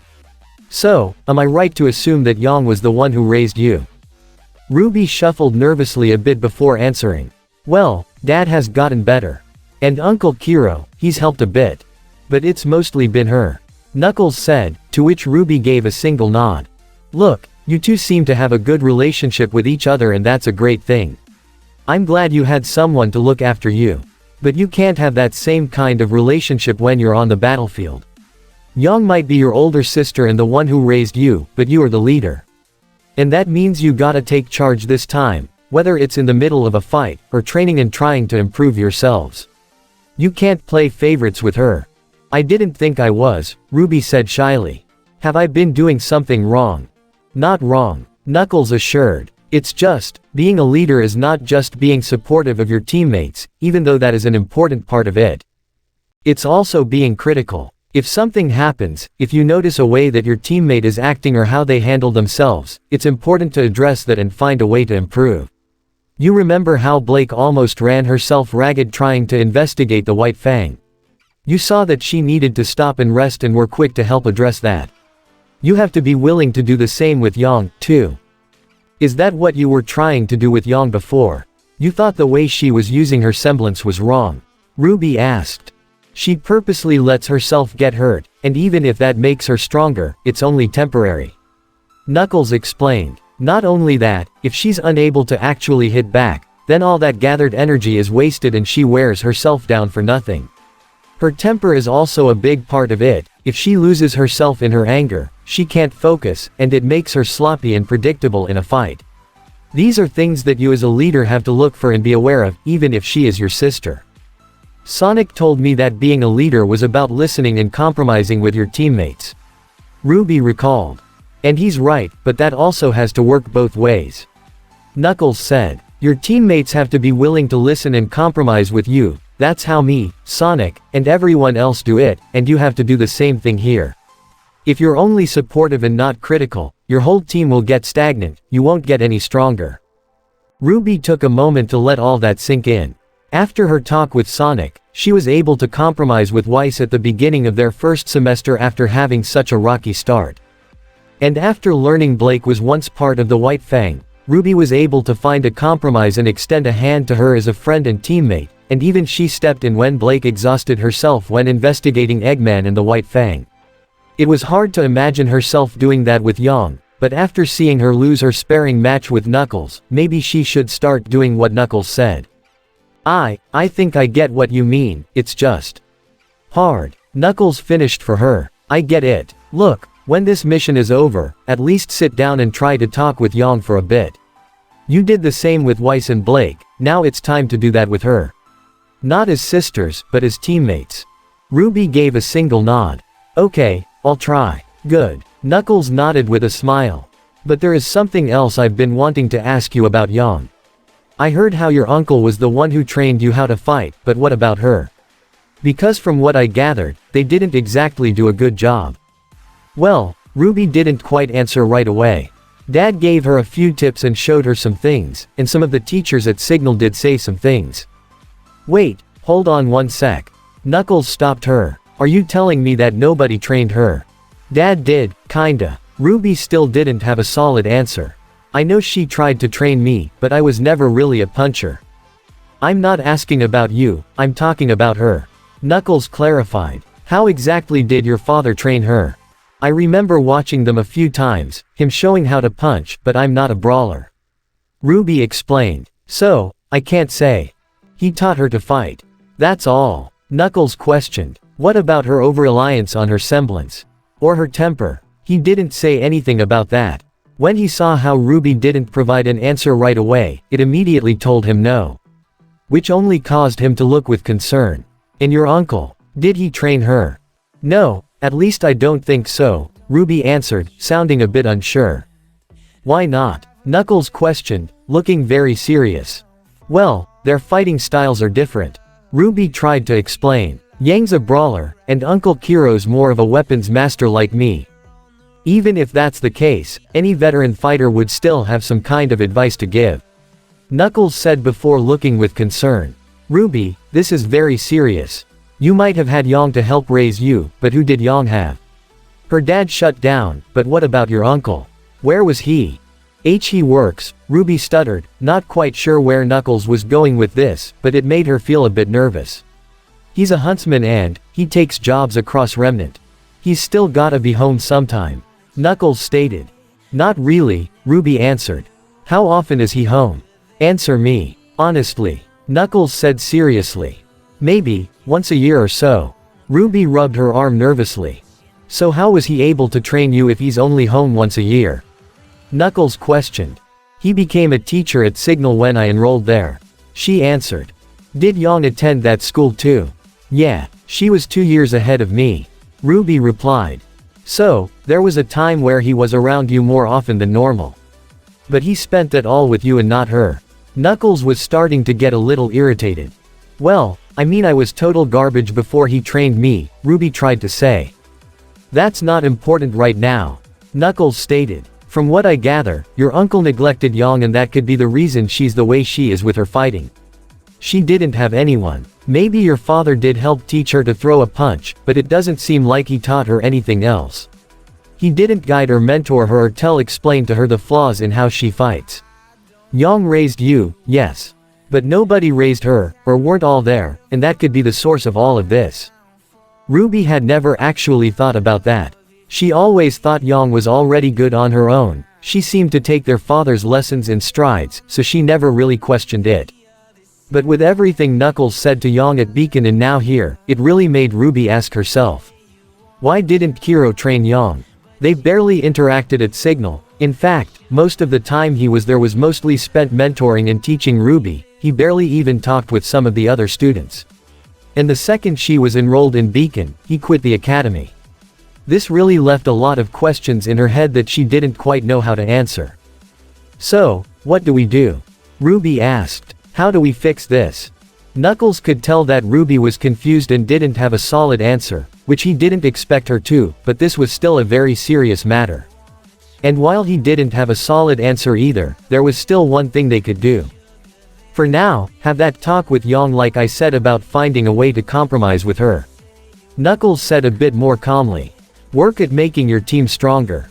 It won't solve everything, but it's a good first step. And, if you get the chance to see your uncle again, find out the reason why he didn't seem all that focused on Yang.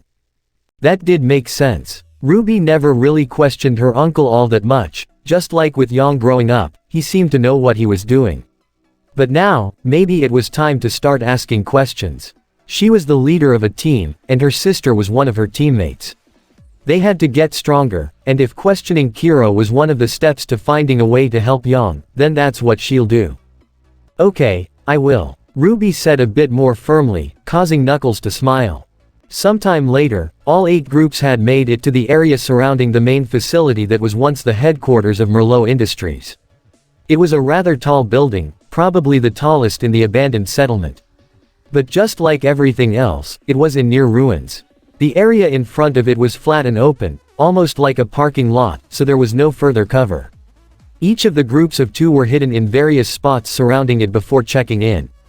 "We have found the facility," Oobleck said, referring to himself and John as they hid in an alleyway. "All groups, report in." "We're here, Doctor," Ruby said from another alley as she stood alongside Knuckles.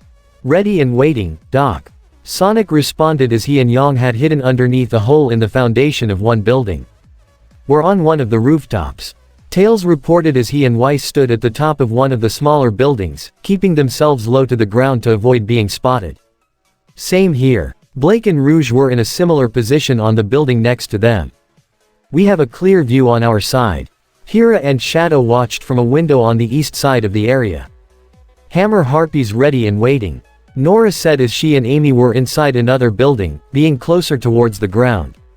"We're in position too," Ren reported as he and Omega hid behind an old barricade. "No signs of any Grimm or possible enemies. I can't believe the facility has withstood the years, a shame," Oobleck said as he looked at the old building. Still, Dr. Merlot would have never let something like this hinder the progress of his work. "I can only imagine what we'll find inside. Don't be so quick to enter," Shadow warned. "The building may look stable, but the possibility of it collapsing is still real." "Omega, can you detect any enemy signals inside?" Scanning. Omega observed what he could. No Badnik signals detected. However, there is movement in the lower floors. He zoomed in with his optics to get a better view. "They are Grimm." "How many?" Shadow questioned. "Over 4 dozen at first glance," Omega confirmed. "There's no way we're going to sneak in with all of those things in there," Knuckles pointed out. "Then we'll just have to go in swords blazing." Sonic smirked as he drew Caliburn. "I can behind that." Yang loaded up Ember Celica. "Yes, given the circumstances, stealth is not an option," Oobleck agreed. "Omega, shoot a flare. Draw the Grimm outside," Shadow ordered. "Affirmative." The former Badnik fired a flare straight upward, which exploded in a flash of red light. The sudden burst of light drew the attention of the creatures of darkness inside the abandoned facility, causing them all to emerge through the broken openings that were once windows, revealing a great many Beowulfs, or Psy, and creeps, all of which roared as they entered the opening. Sonic was the first to attack, striking with a bladed homing attack to cut down one Ursa and appear around several Grimm before unleashing his blue tornado attack to suck in several and send them flying in all directions. While airborne, Ruby and Pyrrha configured their respective weapons into their rifle modes and shot down several Grimm that were airborne before they could even hit the ground. Already 7 Grimm were decimated before the rest of their conjoined party entered the fray to quickly deal with all the remaining Grimm while they were still confused. Yang punched and fired Ember Celica into 2 creeps and 1 Beowulf to punch and blow them to smithereens. An Ursa was about to come at her from behind, but Blake had already leapt down to impale Gamble's shroud in its back before using her shadow semblance, combined with some fire dust, to leave an explosion behind and finish off the Ursa. The 2 exchanged nods and smiles before standing together. Tails had kept Weiss airborne as she swung and thrusted Myrtanaster to send waves of flame, ice, and electricity to clear out at least 5 Grimm before landing. 1 Beowulf was about to attack them, but Tails performed a spindash to plow through it and take it down instantly. They were quickly joined by Oobleck and John as 4 creeps were about to go on the attack. Oobleck had drawn Antiquities Roast and activated its flamethrower mode to burn away the 2 frontmost Grimm, while the 2 creeps at the back were able to advance. John charged to meet one, using his shield to block its claws, and when it opened its mouth for a roar, John lunged Crocea Morse down its throat and out the back of its head, yanking it out just as it disintegrated. The last creep was quickly smashed by Oobleck in the side of its skull, using an extra boost from the flamethrower for some additional momentum. Knuckles jumped forward, both Galantine blades pointing outward while he spun himself, creating a drill-like attack that pierced through 3 Beowulfs and an Ursa, coming to a stop just before all 4 Grimm fell apart. 3 more Beowulfs were about to leap at him, but Rouge had already flown in and threw out purple hearts to slice the throats of the outer 2 Beowulfs while they were still airborne, and thrusted both her heels into the face of the one in the middle, shattering its skull and landing gracefully as purple hearts returned to her. Amy and Nora leapt into the middle of at least 8 different Grimm, but both came back to back as they drew their respective hammers and allowed their enemies to get in close. "We'll do what Sonic just did. I'll send them flying, you handle the rest," Amy told her friend. "You got it," Nora nodded just as all 8 Grimm encircled and rushed them. Amy had jumped over Nora and spun her Pico around rapidly to generate a tornado-like effect. While Nora was safe in the center of the attack, the 8 Grimm were swept up and sent flying straight up. Nora grinned as she converted Monhild into its grenade launcher mode and fired a single explosive shot to destroy all 8 Grimm in one hit. Hammer harpies. Amy and Nora both declared as they clanged their weapons together. Omega and Ren both fired to take down a line of creeps that were heading their way. Omega switched his arterially to ice dust and opened fire towards the ground to create multiple ice spikes just as many of the creeps crossed the path, only to be impaled and skewered in every way possible. 3 more remained as they used their armor to break through the ice and get in close, but Ren was quick to deal with them, moving in to slice rapidly with Storm Flower at the one in the center and cut it down. He fired both his grapplers into the sides of the remaining 2 and pulled them in before jumping to allow the 2 to smash into each other before landing on top and finishing them off with precise slices. A total of 6 Grimm remained close to the main building as Shadow calmly walked towards them, spotting the Alpha Beowulf that had yet to exit and remained perched on the windowsill of the 5th floor. The Alpha howled as the 5 Ursai that were under its command went to attack Shadow. However, the ultimate lifeform simply drew Urandite in one hand and let chaos energy surge in the other before zipping past each Ursa with his usual speed and leaping into the air just as they all exploded. The second he spotted the Alpha Beowulf, Shadow boosted forward with his air shoes to impale the Alpha with his sword and flipped it over himself to send it flying outward while he landed in the windowsill and finished the Grimm off with a chaos spear directed toward its head. "Is that all of them?" John asked as most of them regrouped. Sonic did a quick sweep around the perimeter before checking back. "Yep, that's all of them. Well done, everyone. Well done." Oobleck congratulated. "Yay. Go teams." Ruby cheered. As most of them seemed to celebrate, Shadow remained in his position at the 5th floor's windowsill. However, he heard a faint and repeating beeping noise from deeper inside. Turning briefly, his eyes widened in surprise to see a bomb attached to one of the supporting pillars that was already flashing. "There's a bomb," Shadow warned as he leapt out the window. Boom. Asterisk. Multiple bombs exploded throughout the lower levels of the tall building, as well as the basement. This caused the ground underneath everyone, as well as the building itself, to collapse, sending everyone falling. And with the building's rubble about to collapse on top of them, neither Rouge nor Tails could fly and pull everyone out.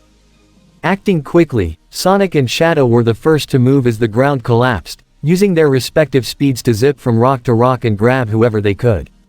Sonic spotted Pyrrha being the closest to him and was quick to grab her with one hand. She fell while also reaching out to Amy with the other. Knuckles tried to glide as best as he could, making his way closer towards Yang and Weiss as they instinctively latched onto him. Omega used his jet boosters to try and stabilize himself while Ren fired one of his grapplers to hook onto Omega's shoulder. Shadow was quick to grab the screaming John as he was the closest to him and then zoomed in to grab Ruby. Tails flew down to catch Oobleck while Rouge did the same for Nora, who held out her Monhild to allow Blake, who was nearby, to throw out the tether of Gamble's shroud to hook onto the pole of the hammer. When all was said and done, the building that was the Merlot Industries headquarters had been almost completely destroyed, leaving nothing but a pile of rubble that had sealed up the hole that had been formed as the ground collapsed above everyone. Underground, there appeared to be a large pile of rocks and debris that would have crushed the group of individuals underneath. Fortunately, Weiss had erected a large glyph to keep those around her in one piece. This included Sonic, Omega, Pyrrha, Yang, Knuckles, Ren, and Amy.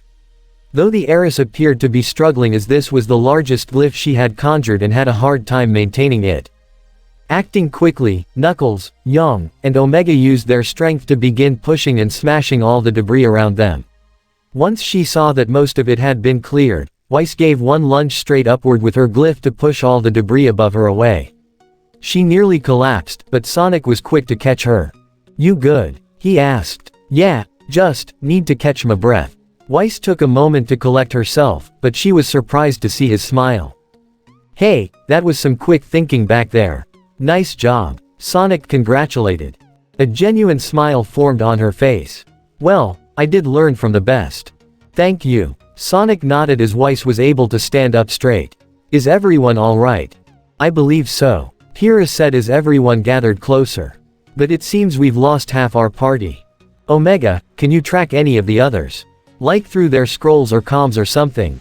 Sonic asked. Affirmative. I am picking up 8 signals nearby, likely our allies. The former badnik reported, causing everyone some relief to know that their friends were alright. However, the depth of this subterranean level as well as outside interference will make it difficult to pinpoint their exact locations. Sonic, do you read me? It's Tails. Amy recognized as Sonic accessed his own communications and put it on speaker for everyone else to hear.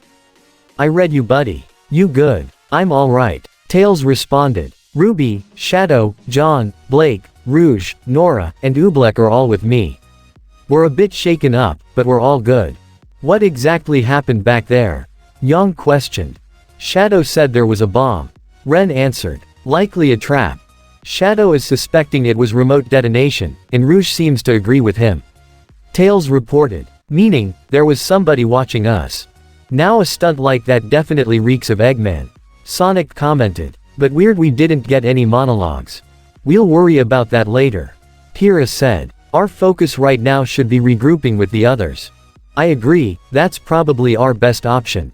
Weiss said as well. Alright, where are you guys, now? Sonic asked Tails. We're not that far from Eggman's base while he was stationed here. The young fox answered.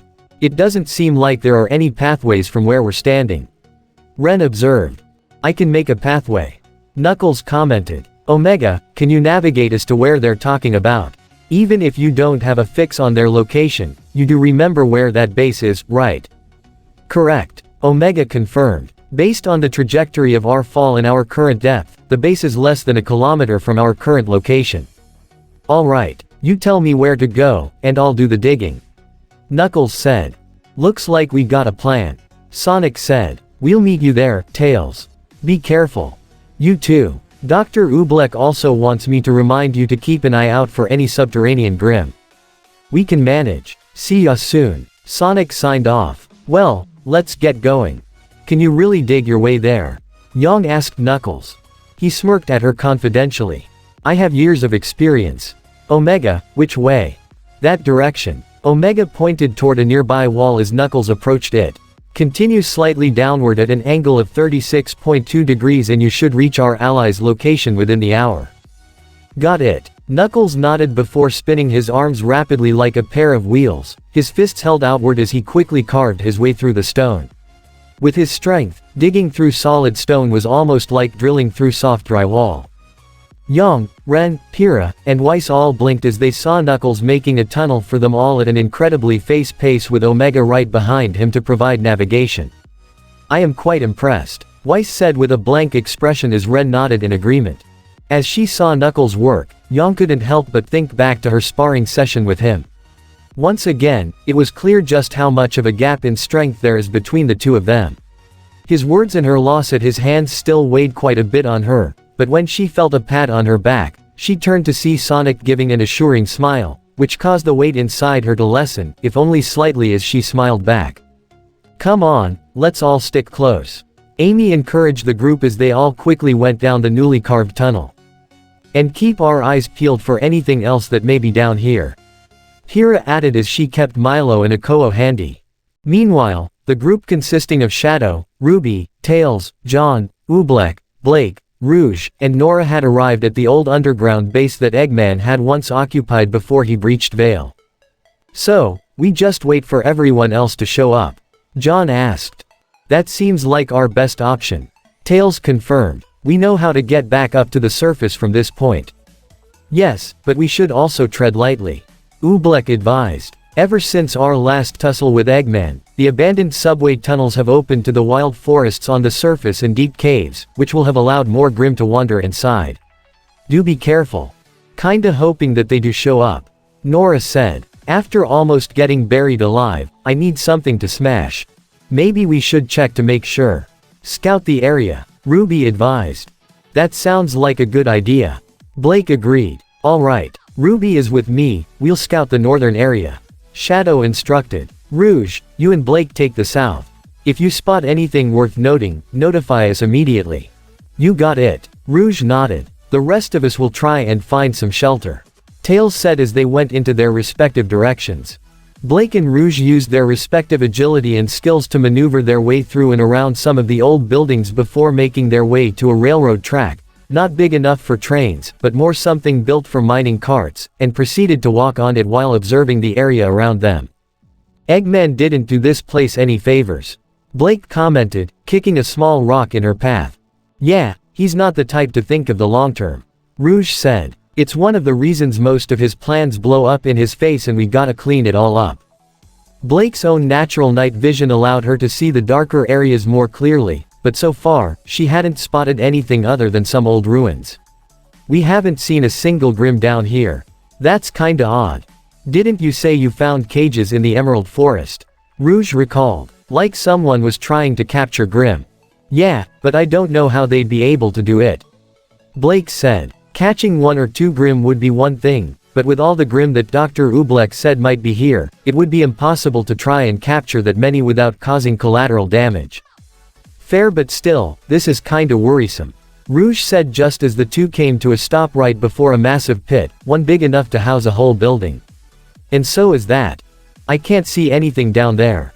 Blake tried to focus her night vision.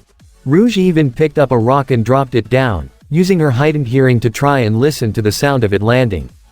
But even after several seconds, she hadn't heard anything. She still didn't hear it, which suggests that it was well outside her hearing range. That's pretty deep, Rouge commented. Probably don't wanna fall down there. Let's try and meet up with the others. Blake suggested as the pair walked away. However, unbeknownst to them, they were being watched from several small holes in the ground beneath them, by several pairs of glowing green eyes. Shadow and RWBY came towards the side of one of the more natural cave formations in this underground terrain. However, an animalistic sound came from within had caught Shadow's attention, prompting him to raise his hand and silently tell RWBY to stop.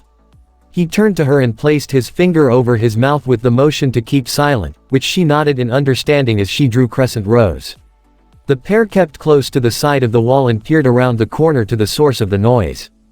It was a Beowulf, but it was unlike any they've seen before. It was larger, more muscular, almost having the same stature as an Ursa.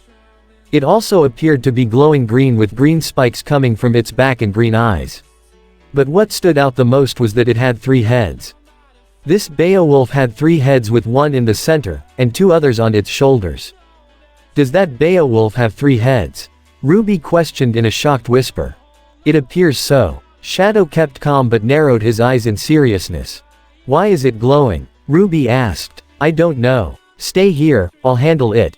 Shadow instructed as he stepped forward, getting the attention of the 3-headed Beowulf. Its right head was the first to spot the black hedgehog, prompting the other 2 to turn towards him and roar at him aggressively before charging. However, Shadow closed the gap sooner with a homing attack to knock it off balance and proceeded to lay several across its body before skidding to a halt behind it. He turned around and looked serious as he saw the 3-headed Beowulf already back up on its feet and not the least bit damaged. It's tougher than normal, Shadow commented before throwing a chaos spear through its chest, piercing and creating a large hole. However, what happened next was a surprise to both Shadow and the observing RWBY. The hole was quickly sealed up and disappeared like it was never even there. Regeneration. Shadow didn't see that coming. There were no records of the Grimm possessing the ability to regenerate from a wound like that. Shadow suspected this may have to do with this particular Beowulf having 3 heads and those glowing green crystals. The Beowulf was about to attack Shadow, only to roar in pain as it was shot from behind by RWBY using Crescent Rose's rifle configuration. But even with all the broken armor and open wounds in its back, the 3-headed Beowulf had healed even from that and turned around to try and rush RWBY. Go for its hind legs. Shadow shouted to her. No time to question it, RWBY drew her weapon's scythe mode and sped forward with petal burst, slicing at the Beowulf's hind legs to trip it up and knock it on the ground, lying flat on its belly.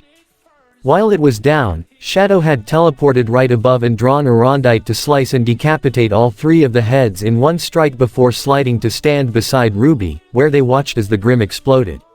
Shadow noticed a faint green liquid substance as the creature had exploded, but it vanished into the air a second later, leaving not a trace left.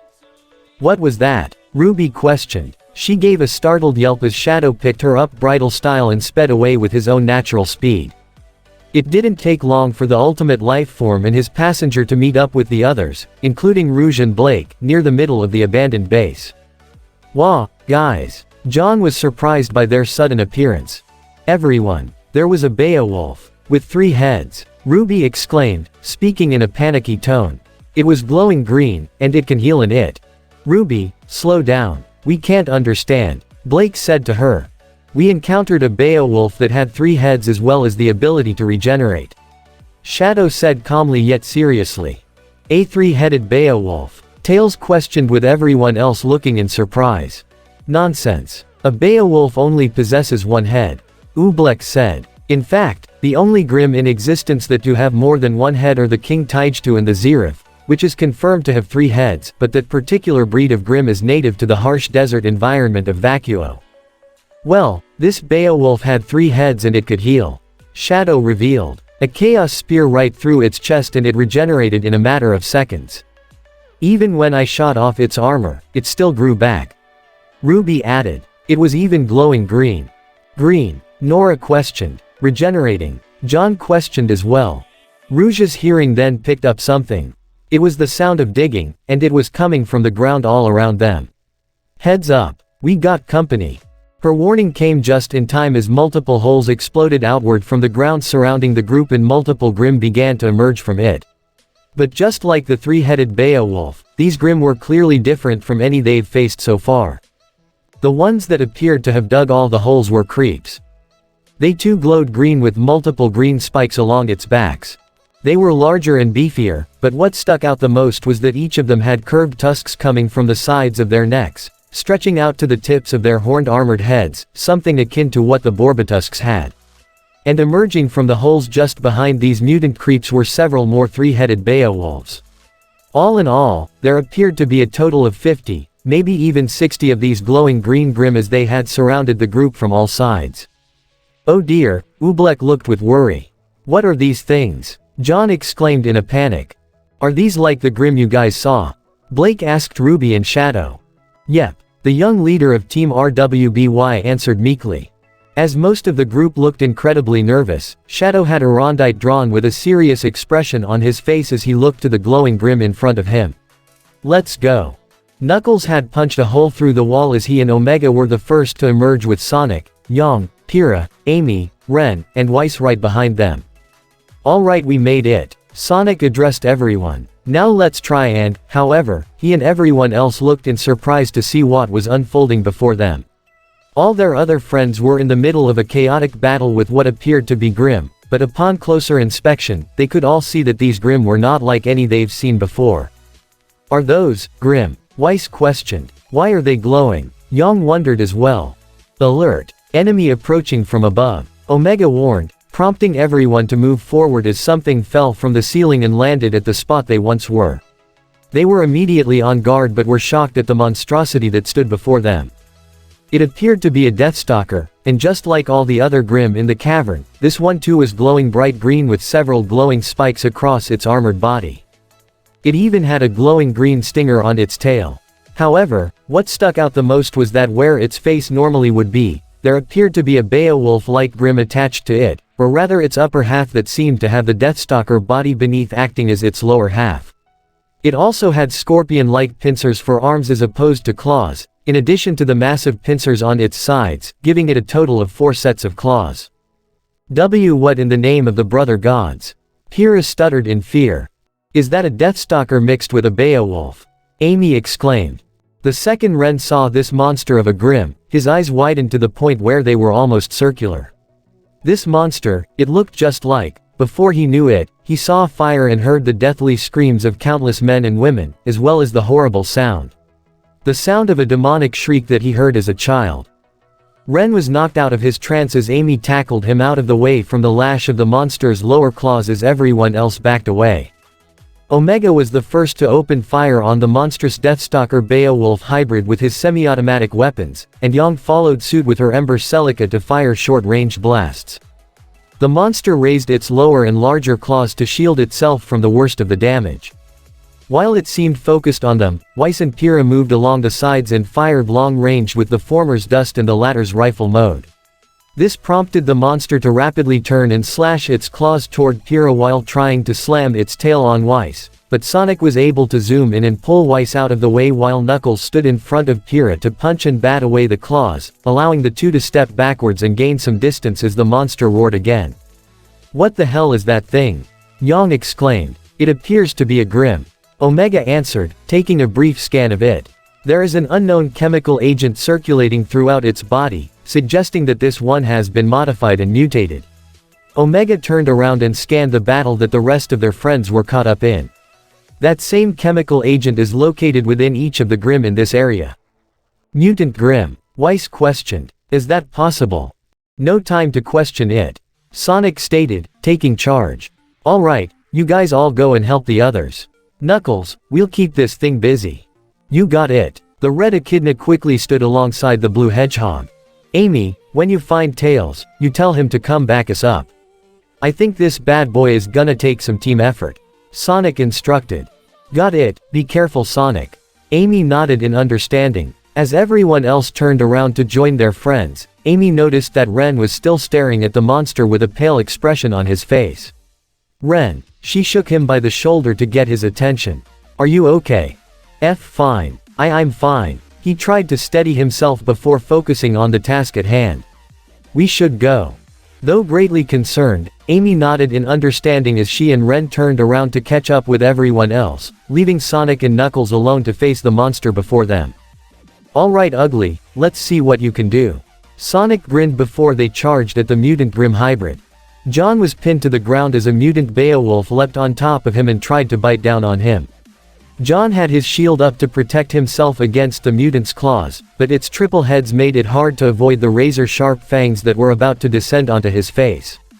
However, Shadow rammed the three-headed Beowulf in the side to push it off before zooming forward to slice all three of its heads off and kill it. "Don't stay in one place for too long," Shadow told John as he stood up. "If necessary, stand with someone can fly and stay airborne. Keep your distance from these things." "Alright, thanks." John nodded as Shadow sped off. He then noticed Tails had flown up to avoid the lunge of a mutant creep before performing a spin dash directly down onto its back. Though it did damage the mutated Grimm, it didn't destroy it as its injuries were quickly healed. When it turned back to face Tails, John used this moment to charge forward and plunge Crocea Morse into the side of its neck. He gave a yell as he pulled his sword upward to almost completely decapitate it, though it still hung by some strands and looked just barely alive. Tails decided to finish it off by performing another spin dash through its torn neck to completely tear the head off and finish it. "Thanks, John," Tails told him. "Maybe we should stick together," John said, following Shadow's advice. "Good idea." The young fox agreed as he picked up John and flew some distance from the ground to avoid several more mutant Grimm that were approaching them. Nora and Ruby stood side by side. Monhild and Crescent Rose both converted into their respective long-range weapon modes as they fired into a line of incoming mutant Grimm. While Nora's explosives did manage to take down a few of them, there were still many coming their way, and Ruby's rifle barely did any damage that wasn't quickly healed. The young red-clad huntress in training noticed how they weren't getting anywhere like this and glanced upward and noticed all the stalactites, and an idea came to her. "Nora, shoot up at the ceiling," Ruby told her as she fired Crescent Rose up, breaking off some of the hanging spikes and causing them to fall. Already they began to crush and impale several of the incoming mutant Grimm. "Oh, I see where you're going with this." Nora shot a single grenade from Monhild straight upward to blow up a large piece of the ceiling and cause several large rocks to fall down and crush the remaining mutant Grimm that were charging their way. "Simple yet destructive. Nice." Nora smirked as she pointed with approval towards Ruby. "Don't thank me yet." Ruby converted Crescent Rose into its scythe mode as a three-headed Beowulf and two mutant creeps approached them from behind. "We're not done." Oobleck fired Antiquities Roasts point blank on a mutant creep, unleashing as much flame as he can to push it back, but it was able to push forward despite the burns and ram into Oobleck to knock him down. However, Rouge flew in from above to grab it by its tusks and haul it upward, exposing its underbelly, which Blake took advantage of as she rushed and sliced Gamble's shroud, sliding past it to sever its neck and cut its head off completely. RWBY let it go just before it exploded. Thanks for the assist, ladies. Oobleck congratulated. Blake smiled but was caught off guard as a three-headed Beowulf attacked and pounced on her. RWBY and Oobleck were also attacked by two other mutant Beowulfs and were unable to provide any kind of help. The Faunus girl struggled to push the large mutated Grimm off her as all three sets of its snarling teeth were about to barrel down and tear into her flesh. However, a yell had drawn its attention as the next thing Blake saw was a flash of yellow and a powerful force to push the mutant Beowulf off her. Blake looked up in surprise to see Yang had arrived, having knocked the mutant Beowulf to the ground and quickly pinned it down, where she proceeded to pound into all three of its heads, firing Ember Cecilia with each punch to further crack up each of the heads until all three were shattered. Yang stood up and turned around just as the mutant Grimm exploded behind her, almost dramatically as she walked over to Blake and offered her hand. "Blake, are you okay?" The cat Faunus looked at her partner in awe as she accepted her hand with a grateful smile. "Yeah, thanks." Meanwhile, Oobleck and RWBY also received assistance as Omega fired ice dust ammunition into the side of the mutant Beowulf that was fighting Oobleck, where it all suddenly exploded in the form of ice crystals from inside the monster and almost completely obliterated it before it exploded. Omega then appeared from behind the mutant Beowulf that was attacking RWBY, grabbed it by its leg with one hand, hauled it over to slam it onto the ground before firing point-blank lightning beams to destroy the heads and kill it. "Thanks for the assist, Omega." RWBY thanked. "You are welcome." Observation: these mutated Grimm will only be destroyed if their heads are removed, or their bodies are almost obliterated completely. Omega reported. "Yes, we figured that much through observation." Oobleck commented as they saw more of their friends and allies join the fray. Weiss and Ren joined RWBY and Nora as the former erected a glyph underneath two mutant creeps and infused it with her gravity dust to send them flying into the air, where the other three students fired their gun configurations to tear through the mutant creeps and destroy them. Tails and John had found themselves back to back as two mutant Beowulfs approached them from both sides, but before they could attack, Pyrrha and Amy had just arrived. Pyrrha used her Milo and Akoo to block and parry the claw strikes from the three-headed Beowulf that she was fighting before flipping backwards and tossing her shield like a frisbee to decapitate all three heads in one strike. Likewise, Amy had performed a tornado hammer attack on the other mutant Beowulf to send it flying into the air before slamming the Pico Pico onto the ground to vault herself straight up to it, and while it was still airborne, she landed on its belly and swung her hammer all across its faces with such speed and strength that by the time they landed, all three of its heads had been smashed to paste, killing it. "Are you two, alright?" Pyrrha asked John and Tails. "Yeah, thanks again Pyrrha." John replied. "Tails, Sonic and Knuckles are fighting some kind of Deathstalker Beowulf hybrid and need your help," Amy told her young fox friend. On it, Tails flew to assist his oldest friends, leaving the three to deal with a line of mutant creeps that were quickly approaching them. Though they were more than ready to keep fighting, facing that many mutated Grimm was nerve-wracking to say the least. Fortunately, Shadow would appear in front of them to lead the charge and provide assistance. Sonic zipped left and right, forward and backwards, to avoid the shots of glowing green acid that shot from the mutant Deathstalker's tail. The acid was so corrosive, that the second it touched the ground, most of it was instantly melted away. "Great. This thing shoots acid." Sonic deadpanned before zipping away right as Knuckles charged forward and tried to leap towards the Beowulf body with a punch, but the lower right claw was quickly brought up to block the punch, though the force of Knuckles' strike did appear to severely damage the claw, allowing Knuckles to push past it and then change his target to the armored lower body, pounding on it with his right fist while hacking at the bone armor with his left galantine blade. This allowed Sonic to get in close and from behind, drawing Caliburn to slice toward the Beowulf head, but its upper body suddenly turned a full 180 degrees, much to Sonic's surprise and disgust. Even as he tried to slice at the Beowulf, landing on the Deathstalker body, it was able to block each of his strikes with its upper claws before the abomination leapt upwards and landed down hard to shake off Sonic and Knuckles, knocking them both to the ground. "Man, that thing is tough and smart," Sonic commented as they stood up, only to watch any damage that it did sustain quickly heal. Even the bone armor that would normally be scarred when damaged on a normal Grimm was patched up. "Anything we can dish out, it just heals from," Knuckles stated. The mutant Deathstalker Beowulf hybrid was about to advance on them again, but Tails suddenly flew in at high speeds to land a devastating kick on the Beowulf's face, knocking the whole thing off balance. Tails proceeded to fly literal circles around the Beowulf body and deal all kinds of punches and kicks before finishing with a spin dash to the face and landing in between his two partners and teammates. Nice entrance, Tails. Sonic smiled with an impressed whistle. However, neither Tails nor Knuckles were celebrating as the monster's body quickly healed from all the damage Tails had done to it. It then proceeded to shoot more globs of acid at them from its stinger, prompting all three to move and scatter.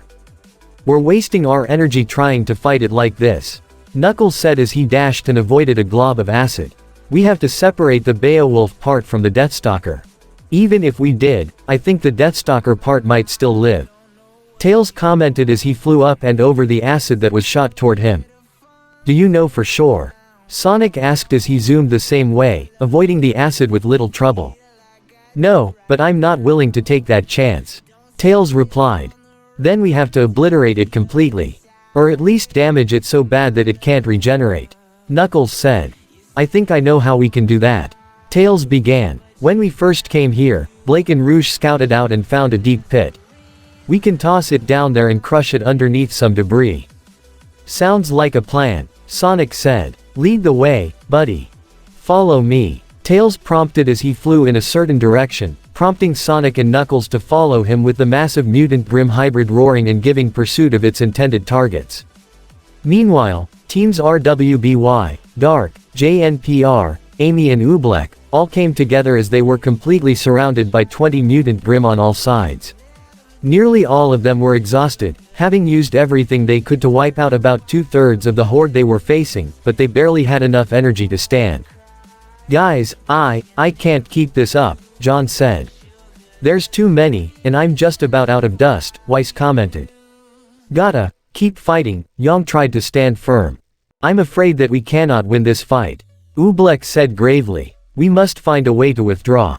However, while Shadow did see this as a problem, he also saw their current position with the enemy surrounding them as a chance to wipe them out completely.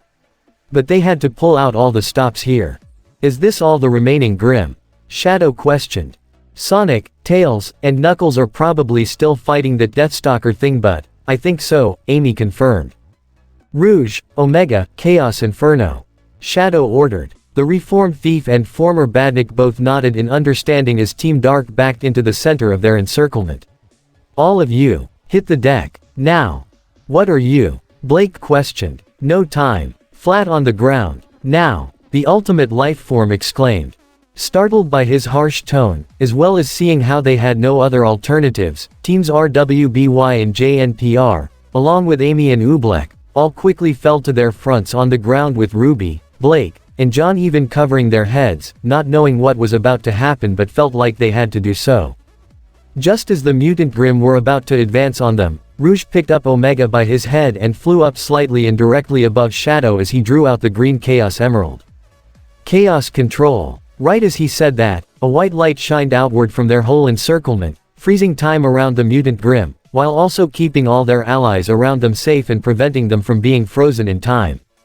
Omega then unleashed all his power, including much of his loaded dust, into the laser cannons in his arms and unleashed giant purple energy beams, while turning his whole body counterclockwise, obliterating everything within range. Because the beam was lined with fire, ice, and lighting dust, there were explosions of fire and ice crystals, and surges of electricity as well. In 2 or 3 turns, all the Mutant Grimm were completely blown away, leaving nothing left. Time then resumed its flow, but all the students, as well as Amy and Oobleck, were unaffected by that due to being so close to Shadow when he initiated the Chaos Control, and had seen everything as they slowly stood up. Rouge had set Omega down as he let himself cool off. Warning: all weapons systems overheated. Use of Dust in Chaos Inferno attack was too much for my internal systems. Further improvements required, Omega reported. Cool down, Omega. You've done enough, Shadow told him. Just like old times, boys. Rouge smiled towards them as she patted Omega on the shoulder. That was awesome. Ruby squealed. No kidding. Yang grinned. You wiped them all out. Boom. Bye-bye Grimm, Nora said enthusiastically while John's jaw dropped. What exactly did you do? Weiss questioned, though she herself was beyond amazed at how easily Team Dark wiped out that many super strong Grimm. I used chaos control to halt time around the Grimm, while Omega unleashed all his firepower to wipe them out while they were frozen. Shadow explained. Our own little team blast. We call it Chaos Inferno. Rouge grinned. Well, it was certainly something all right. Weiss couldn't find the words. That was incredible. Pyrrha looked in awe. There were at least 20 of them, and now they're just gone. Ren was in just as much awe as everyone else. You people never cease to amaze. Blake was beyond stunned as an odd smile formed on her face. Suddenly she, Yang, and Weiss were pulled into a group arm lock by their young and excitable leader. We so have to get our own team blast. RWBY declared. As too. I've already got ideas. Nora had done the same, pulling in John, Ren, and Pyrrha. Hold on, we're not done yet. Amy got everyone's attention. Quite correct. Sonic, Tails, and Knuckles are currently dealing with the last of these monstrosities. Oobleck said. While I am confident that they will succeed, we must regroup so we can best go over what we have just discovered. Sonic, Tails, and Knuckles sped down the path that their youngest teammate had directed them toward with the Deathstalker Beowulf mutant hybrid right behind them, making sure to keep at a speed that allowed them to maintain a safe distance, while also keeping their enemies' eyes on them so that it wouldn't wander off and attack their friends. They then found the pit that Tails had directed them toward. Sonic looked down with a whistle. That is pretty deep. But even if we do get it down there, what's to stop it from climbing back out? Knuckles asked. Those stalactites up there. Tails pointed up to the spikes that hung from the ceiling that was only 20 feet above. They saw the mutant Deathstalker Beowulf quickly catching up to them. Knuckles, you do the same thing you did in the Emerald Forest with the Goliath. Dig and drill underground near the edge to destabilize it. Sonic, you and I will knock out the spikes up top to skewer this thing. Either it's crushed or impaled by the spikes, or gets smooshed in the fall. Sonic smirked. Now that's using your head. Let's get it done. Here it comes. Knuckles warned as their monstrous foe was already on top of them. Just as it swung its lower claws at them, the trio initiated their plan. Knuckles quickly dug underground while Sonic and Tails performed a multitude of spin dashes upward to begin shaking up the stalactites and loosened them from the ceiling. Knuckles worked as quickly as he could to dig up and down, left and right, and began to shake up the ground underneath the Deathstalker Beowulf hybrid. Due to the size of this area being much smaller compared to what he had to do with the Goliath, the process was being done much more quickly for him. Sonic and Tails had already managed to break off many of the large spikes from the ceiling, causing them to fall on the large mutant Grimm. Most of them fell around to trap it, while a few were able to pierce through various parts of its body. Even its lower left pincer was broken off, causing it to holler in pain. Seconds after that, Knuckles had emerged from the ground 10 feet away from the ledge as Sonic and Tails landed beside him. The echidna's work was done as the edge was already breaking apart, causing the Deathstalker Beowulf hybrid to lose its footing. The broken spikes all around it quickly caved in, further pinning and trapping its already partially impaled body before it fell into the abyss below. The trio of Team Sonic took a second to look into the pit, but the darkness made it impossible to see what had happened. Though they did hear a loud crash a second later. There's no way that thing could have survived. Its body was too damaged even before the fall. Tails said. And all the rocks around it would have crushed whatever was left of it. Alright, group high five. Sonic grinned as he raised his hand, earning smiles from Tails and Knuckles as they exchanged the three-way high five. Guys. They heard RWBY call to them as they turned around to see her and the rest of their friends quickly running to catch up and join them. Did you get it? We got it. Sonic confirmed as they all regrouped. Shadow, Rouge, and Omega were able to finish off the last of the mutants. Pyrrha informed. In the most awesome and badass way possible. Nora grinned. And with you guys all finished, I think it's clear who won today. Yang said proudly.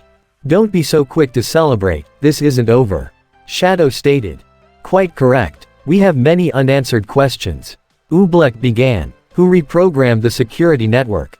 Who set that trap? And where in the world did those mutated Grimm come from? Eggman. Weiss assumed. I don't think so. Amy shook her head. Eggman's always used tech, but we didn't see any here. Eggman's expertise lies with technology.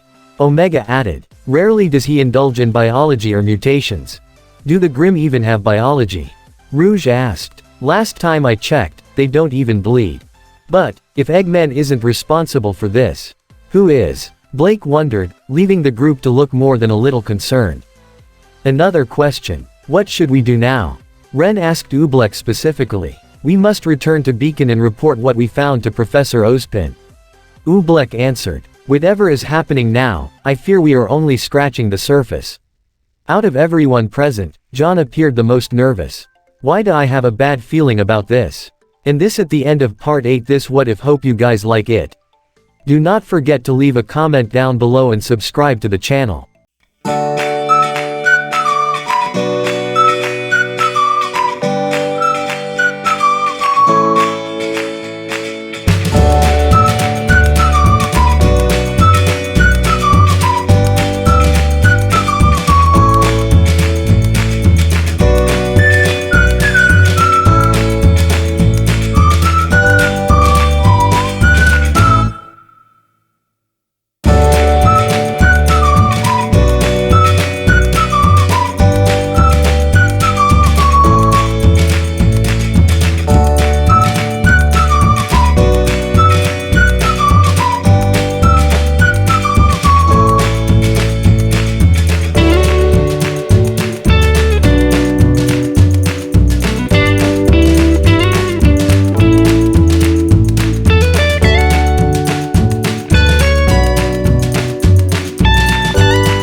sky, gazing far into the night. I raise my hand to the fire, but it's no use, 'cause you can't stop it from shining through. It's true, baby, let the light shine through. If you believe it's true, baby, won't you let the light shine through for you, for you, for you, for you, for you, for you, for you, for you. Won't you let the light shine through?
In the sky, gazing far into the night. I raise my hand to the fire, but it's no use.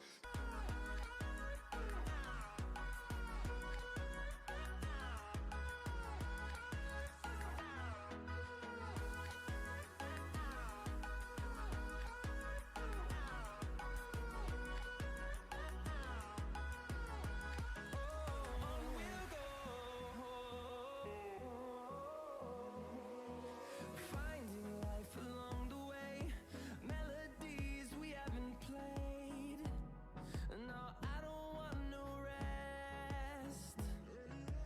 Echoing around these walls, fighting to create a song. I don't wanna miss a beat.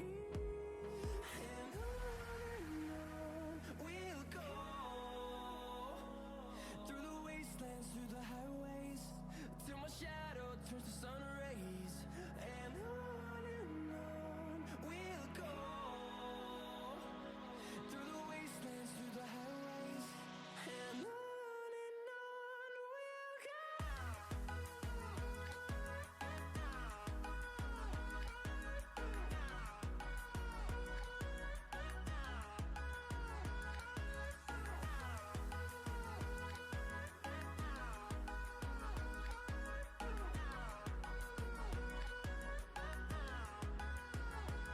And we'll grow in number, fueled by them to see the horizon, turn us to thousands. And we'll grow in number, fueled by them to see the horizon, turn us to thousands. And on we'll go, through the wastelands, through the highways, till my shadow turns to sun rays. And on we'll go, through the wastelands, through the highways. And on we'll go.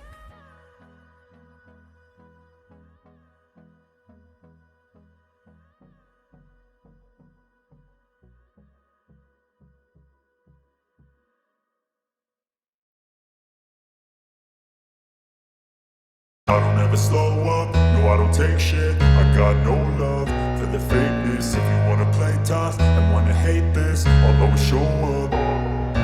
I don't ever slow up, no I don't take shit. I got no love for the fakeness. If you wanna play tough and wanna hate this, I'll always show up and make a statement. I don't ever slow up, no I don't take shit. I got no love for the fakeness. If you wanna play tough and wanna hate this, I'll always show up and make a statement. Everything I do so instinctive and so passionate. Every word I move so descriptive like an adjective. I got a vendetta against people who patented being negative when you should be getting after it.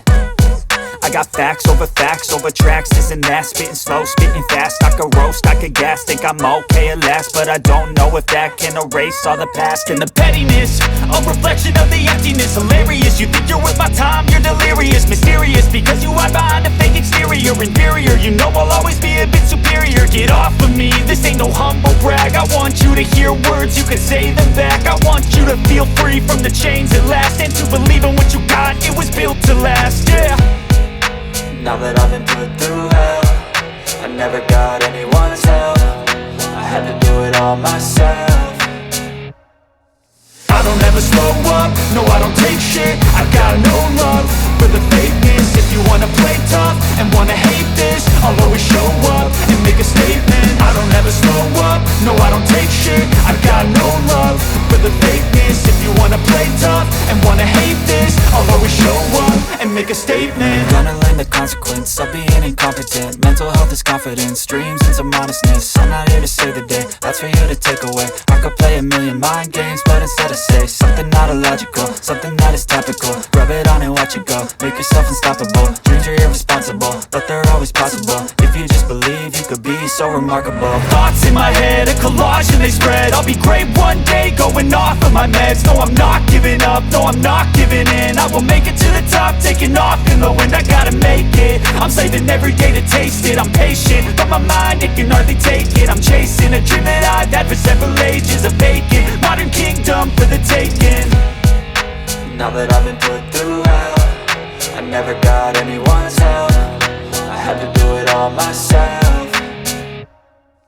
I don't ever slow up, no I don't take shit. I got no love for the fakeness. If you wanna play tough and wanna hate this, I'll always show up and make a statement. I don't ever slow up, no I don't take shit. I got no love for the fakeness. If you wanna play tough and wanna hate this, I'll always show up and make a statement. I don't ever slow up, no I don't take shit. I got no love for the fakeness. If you wanna play tough and wanna hate this, I'll always show up.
traveling the mountains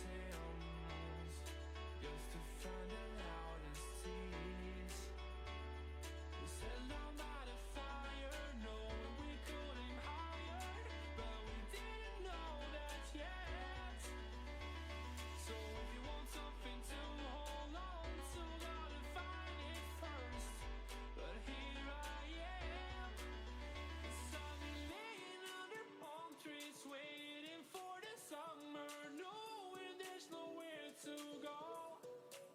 'Cause I am happy on this island, wanna be my farmland. I don't ever want to leave, I'm in a tropic club.